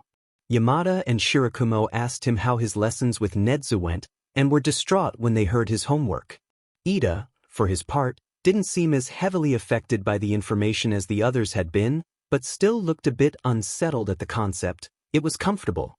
They left the roof earlier than they had the day before. He had the sneaking suspicion it was thanks to Ida, but would wait to confirm his theory until the following day when he wouldn't be eating with them.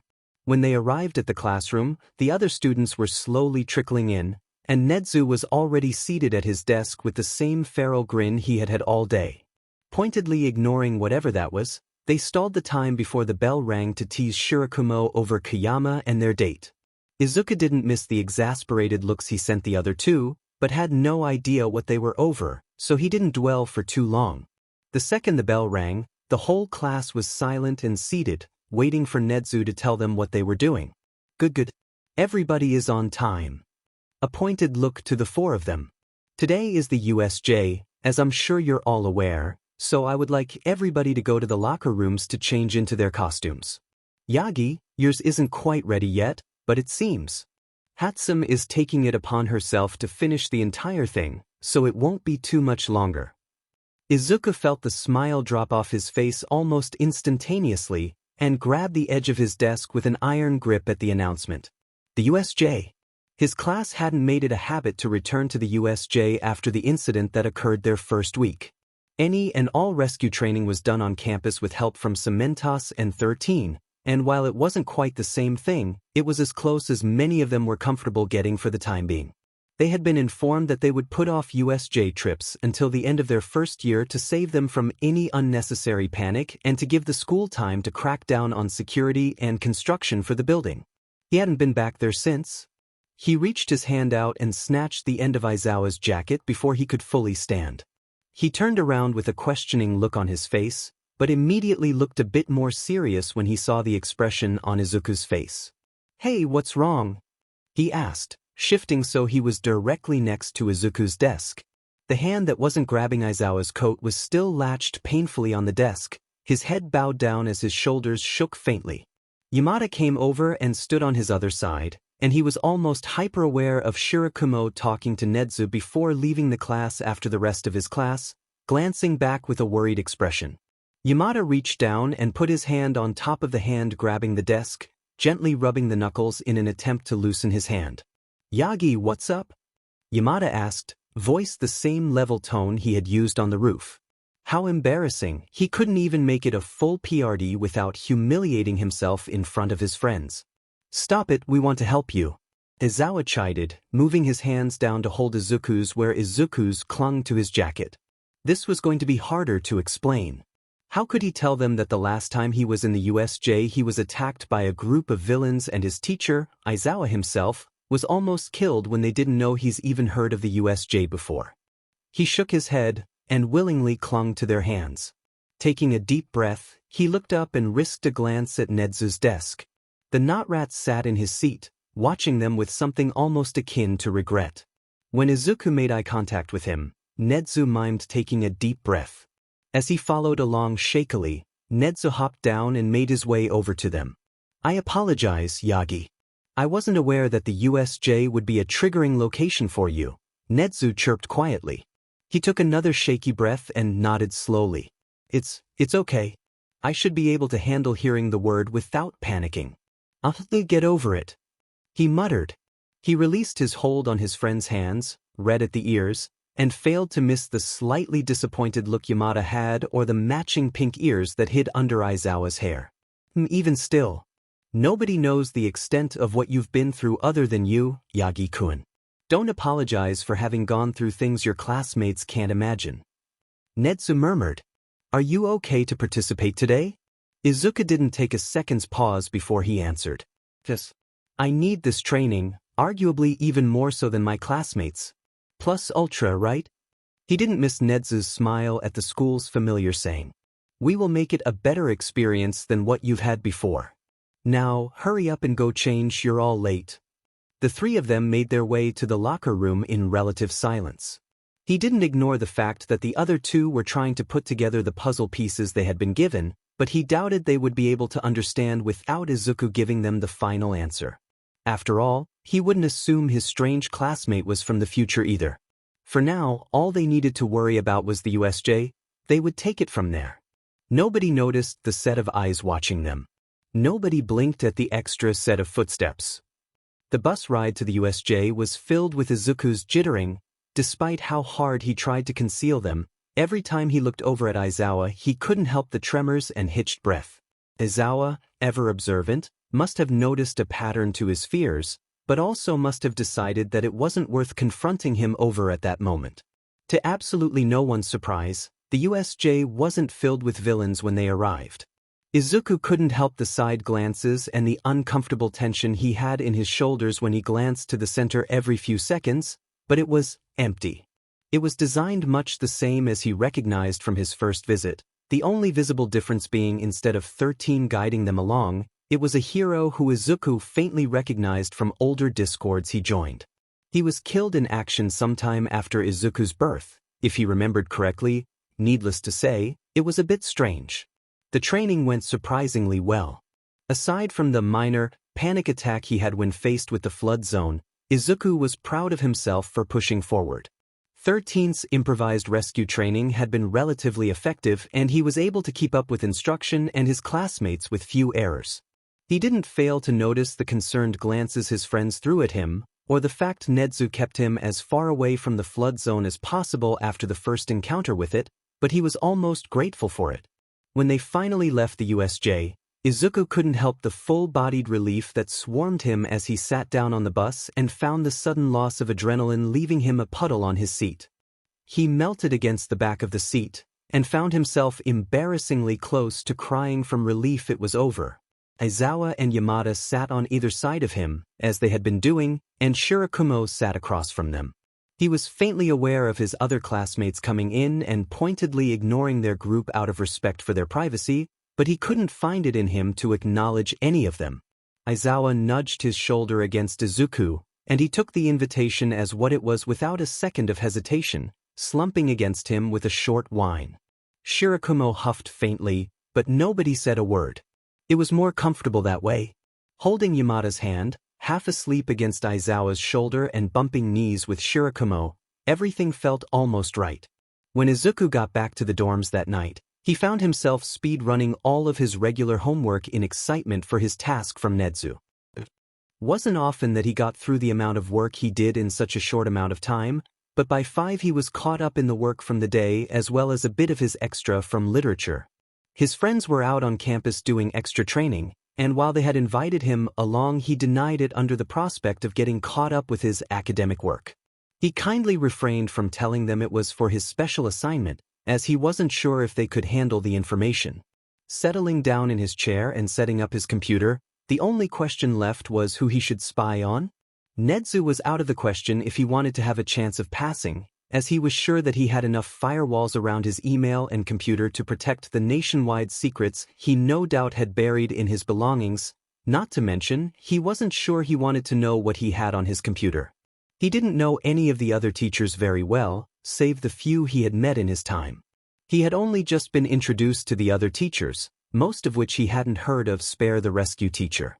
It would be suspicious if he was caught hacking the teachers he hadn't spent much time with in this PRD, no matter Nedu backing him, and he wasn't really interested in the rescue teacher's information.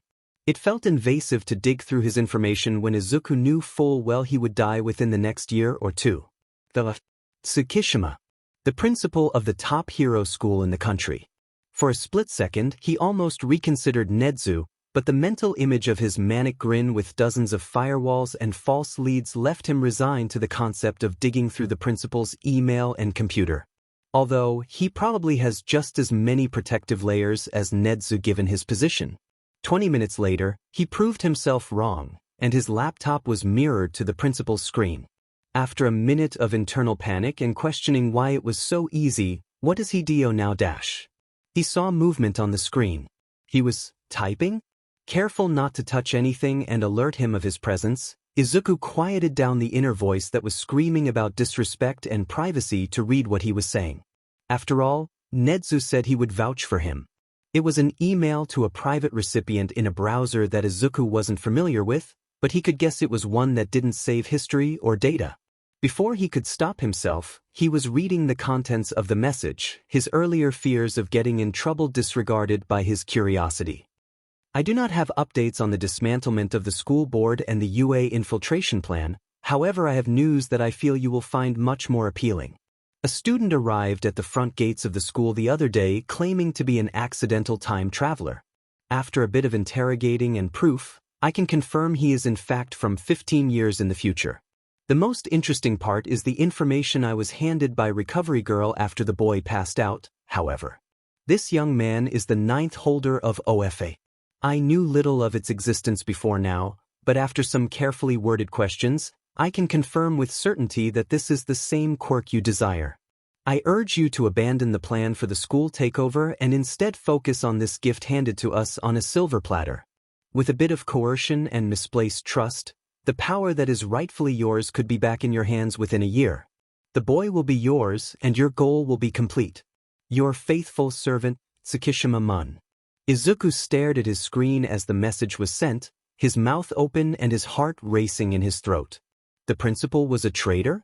He felt the exact moment that the information hit him, and slammed his laptop shut with a bit too much force.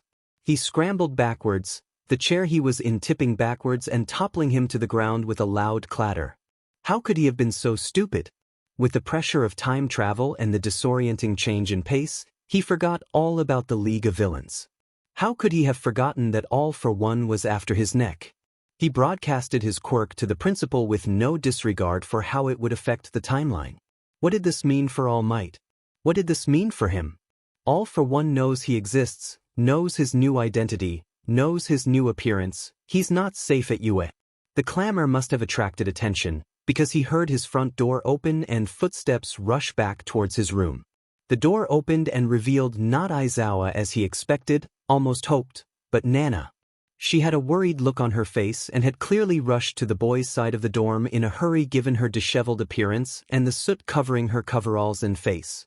"Hey, Yagi, I heard a crash. What's wrong?" She fretted, immediately beelining to kneel in front of where Izuku sprawled on the ground. His chest heaved, and for a minute he was worried he was going to vomit on her shoes before he turned his head and knelt on his hands and knees, facing away from her as he heaved out stomach bile. He heard her fretting in the background, but couldn't find it in him to reassure her. He wasn't safe here, why couldn't he have one moment of peace? Was this quirk he took on nothing more than a generational curse meant to ruin his life along with anybody else's that has the misfortune of being around him? A hand grazed his back and he let out a strangled half-yell, angry sobs building up in his chest. He was forcefully ripped back into the present when his arm gave out, leaving him uncomfortably close to his own sick. He threw himself back, bumping his tailbone painfully against the ground, and felt as his back smacked against the wall of his room. He could see Nana backed up against the opposite wall, her phone up to her ear and tears built up in the corners of her eyes, but all he could do was let out another strangled scream of frustration. His head lashed backwards, smacking against the wall with a painful bump. The hit resonated through his skull sharply, and he heard Nana trying to stop him, but it was almost as if he wasn't in control of himself as he did it again. He was so angry. Why did this happen to him? Why did he go grocery shopping that day? Why did the villains choose his class to torment? Why did All Might choose him as a successor for the world's worst quirk? He must have done something truly awful in his past life to deserve this load, as he wouldn't wish this bullshit even on his worst enemy. He should never have accepted his offer. Should never have gotten off that roof in one piece, should never have chosen to save Kaken. If he was dead, none of this would have happened. He could have died and not a soul would have missed him, but instead he chose to put himself through this hell. A hand cushioned the back of his head from the wall, and he lashed out with his feet, sobs bubbling from his chest in heaving gasps. He couldn't even keep control of his emotions for 2 hours. Here he goes, throwing a tantrum because he's upset, but he's not just upset, he's scared, and he's so mad. The hand that was cushioning his head was joined by an arm wrapping around his torso, pinning his hands against his body. The touch felt like fire burning his nerves, and he thrashed harshly in a desperate attempt to get them off. He screamed, his throat raw from abuse, but it tapered off into hiccuping wails soon after. As upset as he was, he's never been an angry soul. Grief and fear were much easier emotions to lean into. Slowly, he became aware of words being murmured in his ear. He tapered his cries down quiet enough to be able to decipher them, but even with the newfound quiet he still couldn't quite understand them. Weakly lashing his foot out, the person holding him didn't even flinch. He shook his head rapidly, trying to dislodge the hand, but they just hushed him quietly, not so much as shifting their hands. As he felt the overwhelming slew of emotions slowly shut down, he found the pressure almost comforting. He weakly leaned forward, shifting into the warmth, and felt the person shift so that Izuku was comfortably leaned against their chest, his legs wrapped around their waist and arms still tangled between their bodies. Another sob forced its way through his throat, cracked and broken, and they rocked him back and forth, imitating his stimmying near perfectly. He buried his face in their neck and whined quietly to himself to soothe some of his nerves, hums and noises buzzing through his skin and grounding him past the anger and fear that put him here. As his awareness set back in, piece by piece, he found himself looking directly at Aizawa and Shirakumo, sitting against the opposite wall from him and looking at him with thinly veiled concern. That means, "It'll all be okay, you don't need to worry right now. We're here and we aren't leaving. You don't have to worry, everything will be okay." The low hum of words was starting to click in his head, and he finally recognized the comforting buzz around their voice that was uniquely present mic. He hummed quietly to himself and pushed his head against Yamada's neck, and the words stopped suddenly. "Back with us," he murmured, voice still buzzing with that something that made his chest rattle with a steady vibration. Izuku nodded weakly, but didn't make to move as Yamada just hummed again, their rocking slowing down to a more comforting lull. The more aware side of his brain was screeching, incoherent noises mainly, but he wasn't able to do anything about it at the moment. He's had no less than 2 total meltdowns, several small panic attacks, and has been nonverbal more times than he could count in the past 78 hours. He was exhausted. He knew he relied on routine for stability. He would be one of the first people to admit it, in fact. Routine was what made him tick, was what kept him going and steady enough to maintain the persona he emitted day to day. Time travel really screwed him over in more ways than one. What was that? Izuku was aware that he's had some dumb ideas in his days, but he's almost sure that this one takes the cake. He's been in the past for about 2 weeks, give or take. There's been some close calls with his secrets, some hearty crying, and some of the closest friendships he's ever had formed, but it could only last so long before that hero complex he had kicked in. Things weren't smooth sailing in Izuku's life, and he was well aware of this fact. So well aware of this fact, that as he found himself in a disgustingly dirty vent perched next to the grate of the principal's office at 1:30 in the morning, he wasn't very surprised with himself. After the close call he had had, Izuku has made DM sure that he wouldn't get the opportunity to F up like that again. This secret was one that he wasn't able to share yet, especially not with the traitor situation and the fact that there was an S-ranked supervillain after his head. He was sure it was suspicious that he froze like a deer in headlights and went completely mute whenever his past is so much as referenced, but he couldn't find another way to avoid telling them everything. And by Kami, it got harder every day. It had been a long 2 weeks, the longest of his life. The days inched past piece by piece, and Izuku found himself strangely restless. In his time, there was always something to keep them occupied. With the dorms full of teenagers and villain attacks every other week, it was more suspicious to find peace and quiet than it was to find mass chaos. In this time, however, it was strangely quiet almost all of the time. There were no lunchroom security alerts, or villain break-ins, or angry Bakugas exploding your bedroom door down at 4 in the morning because he had a dream that you beat him in a fight and needed to make sure you still knew you were below him. It was a normal high school. And normal high school was boring. Footsteps echoed through the grate. Quiet, the movements from someone from the underground, and pacing in a dizzying circle. Tsukishima had been at this for quite some time, and Izuku was getting extraordinarily tired of watching him wear a hole in his carpets. His hair was in the same braid it was always in, but his friendly bunny slippers were replaced with a pair of hard black boots that made muffled taps against his floor. He didn't think it was possible to be disconcerted by his principal's choice of footwear, but he was uncomfortable with the implications that came with it. He wasn't here as Principal Tsukishima, he was here as the mole of you, a villain. A quiet knock on the hardwood door knocked him out of his thoughts. He had been here long enough his entire torso had gone numb and all the blood had rushed into his ears, but he still found himself tensing marginally at the noise. Tsukishima did the same, and he whipped his head to the door just as it opened. A flicker of emotions crossed his face before it settled on a small smirk. His whole face relaxed into a twisted display of joy. 3 people walked in, and Izuku felt a cold bead of sweat drip down his forehead.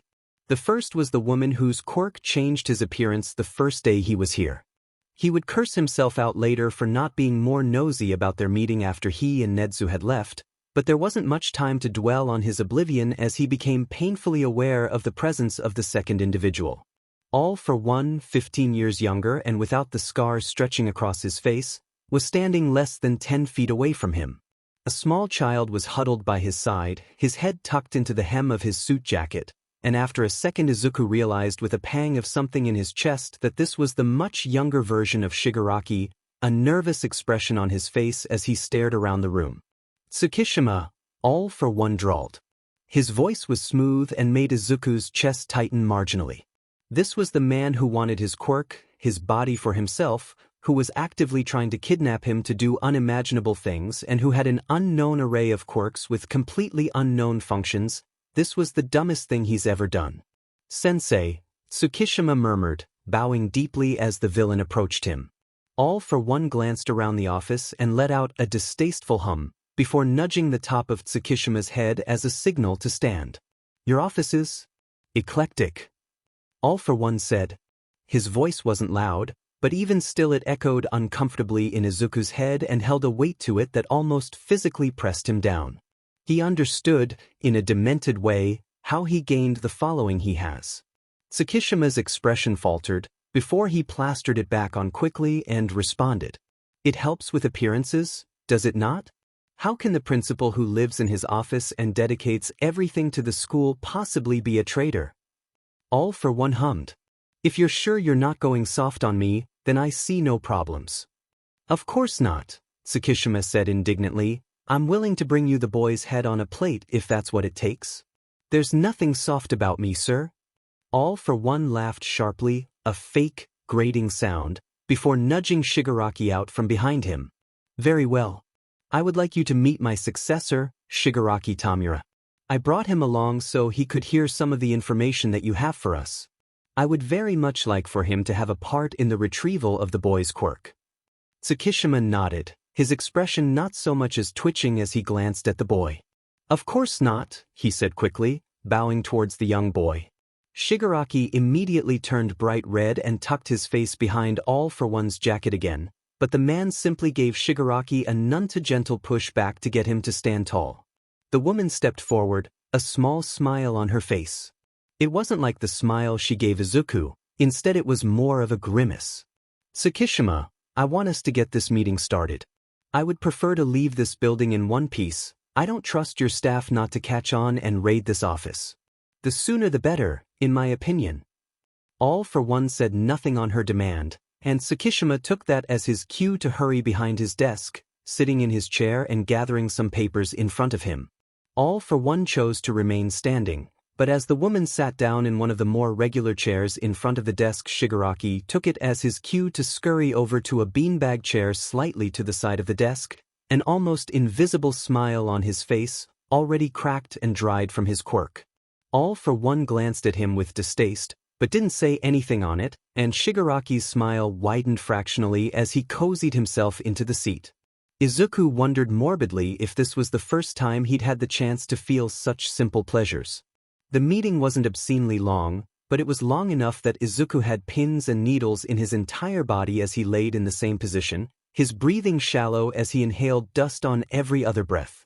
He was glad he remembered the tape recorder, because towards the end of the discussion his blood had begun to rush through his ears in a loud roar that blocked out the majority of the conversation.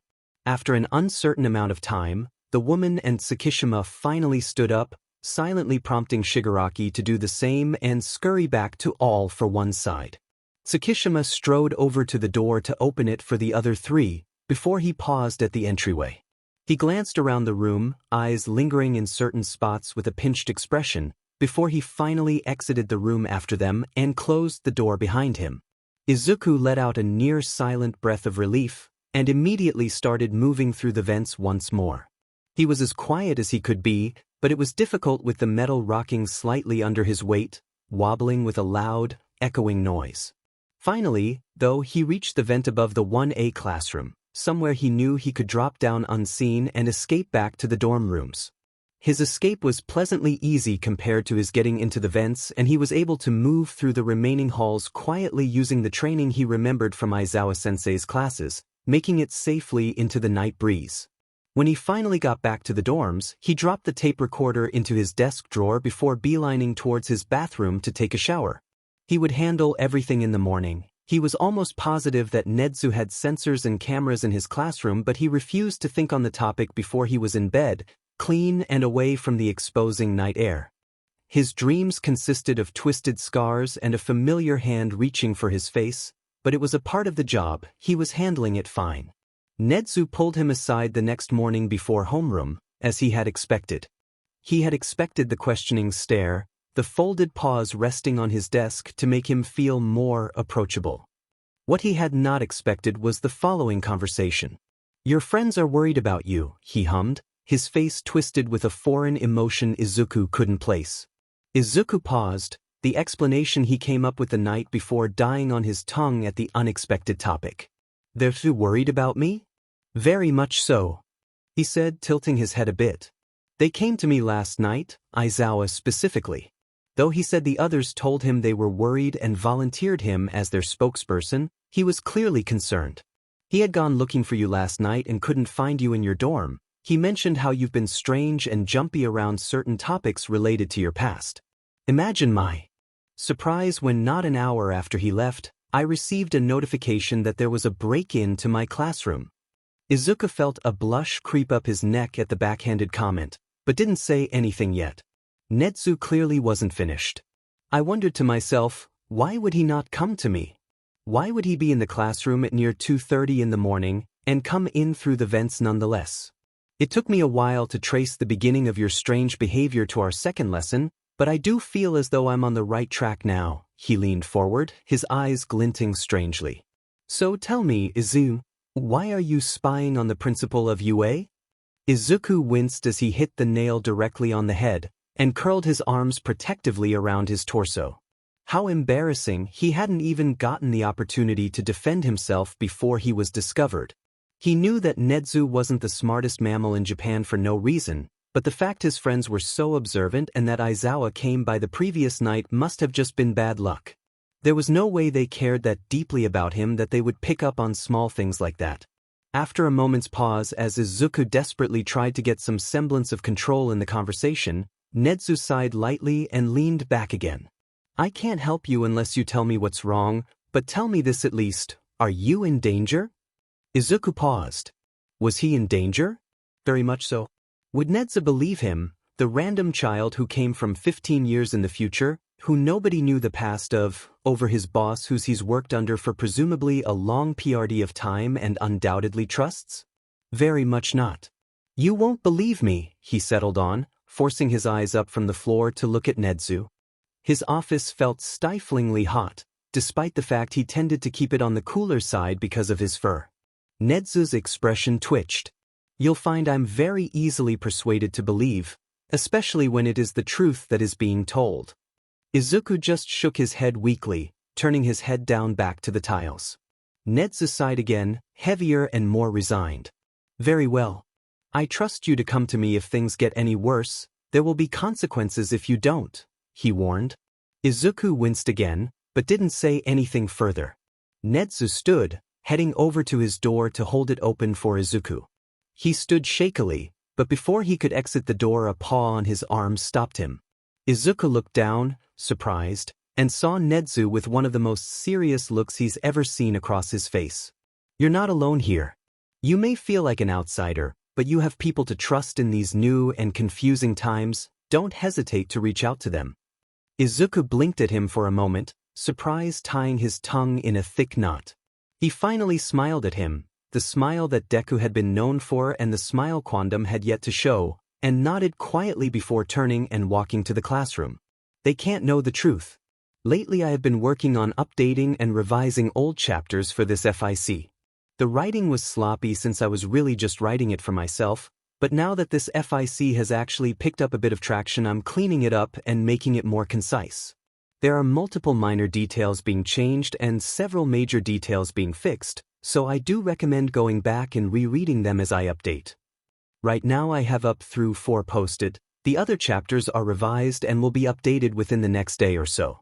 Chapters that have been edited have updated and notes. If you can't tell how far I've gotten or how far you've read, check the notes for edited. If you don't feel like reading back, major details that have been changed is his hero name, previously, Thos, currently, Quantum, and his apartment clothing choice. Nothing too important, shifted from more feminine and soft to more masculine androgynous, similar to his fashion in canon but with more style. Check end of chapter for link to reference image. Several minor details have been changed to be more consistent, but it won't affect reading comprehension as much. To follow that up, does everybody remember when I posted a poll between options A, B, or C for the ending of the second arc? The results were 15, B 29, C 25. B won by a small margin. With the next actual update you will see your choices start to unfold, though it won't be immediately apparent. The second arc is reaching its rising action, you'll start to see things picking up speed a little. Warning, it will get heavy. I will include CWs on each chapter and update tags accordingly, but it isn't all hurt comfort for now and you will see a few dark instances. It will have a happy ending eventually, however, so don't fret too much. Smiley face, love. Next chapter will be by the end of May at the latest. I'm currently on vacation at the beach, so I will be ironing out some wrinkles in the plot line and writing drafts for the rest of the second arc, The rest of the time will be spent writing the details and fun bits. On another similar but unimportant note, my birthday is in 3 days. Happy Cinco de Mayo everyone, and I hope your week goes awesome. Everyone drink lots if you're of age, and eat as many tacos as your belly will allow. Finished updating 05/17/2022. Costume link, https, twitter.com muwuxwell status 1522411702217846784, S21 and TFEZFXLRVT 492 FDIS_KW. Clothing reference, https, twitter.com muwuxwell status 1522411839224750080, S21 and TFEZFXLRVT 492 FDIS_KW. Chapter text. Izuku is nothing if he isn't a hero. This is something he's known since he was young, since the first time he saw All Might standing tall, smiling despite the destruction around him.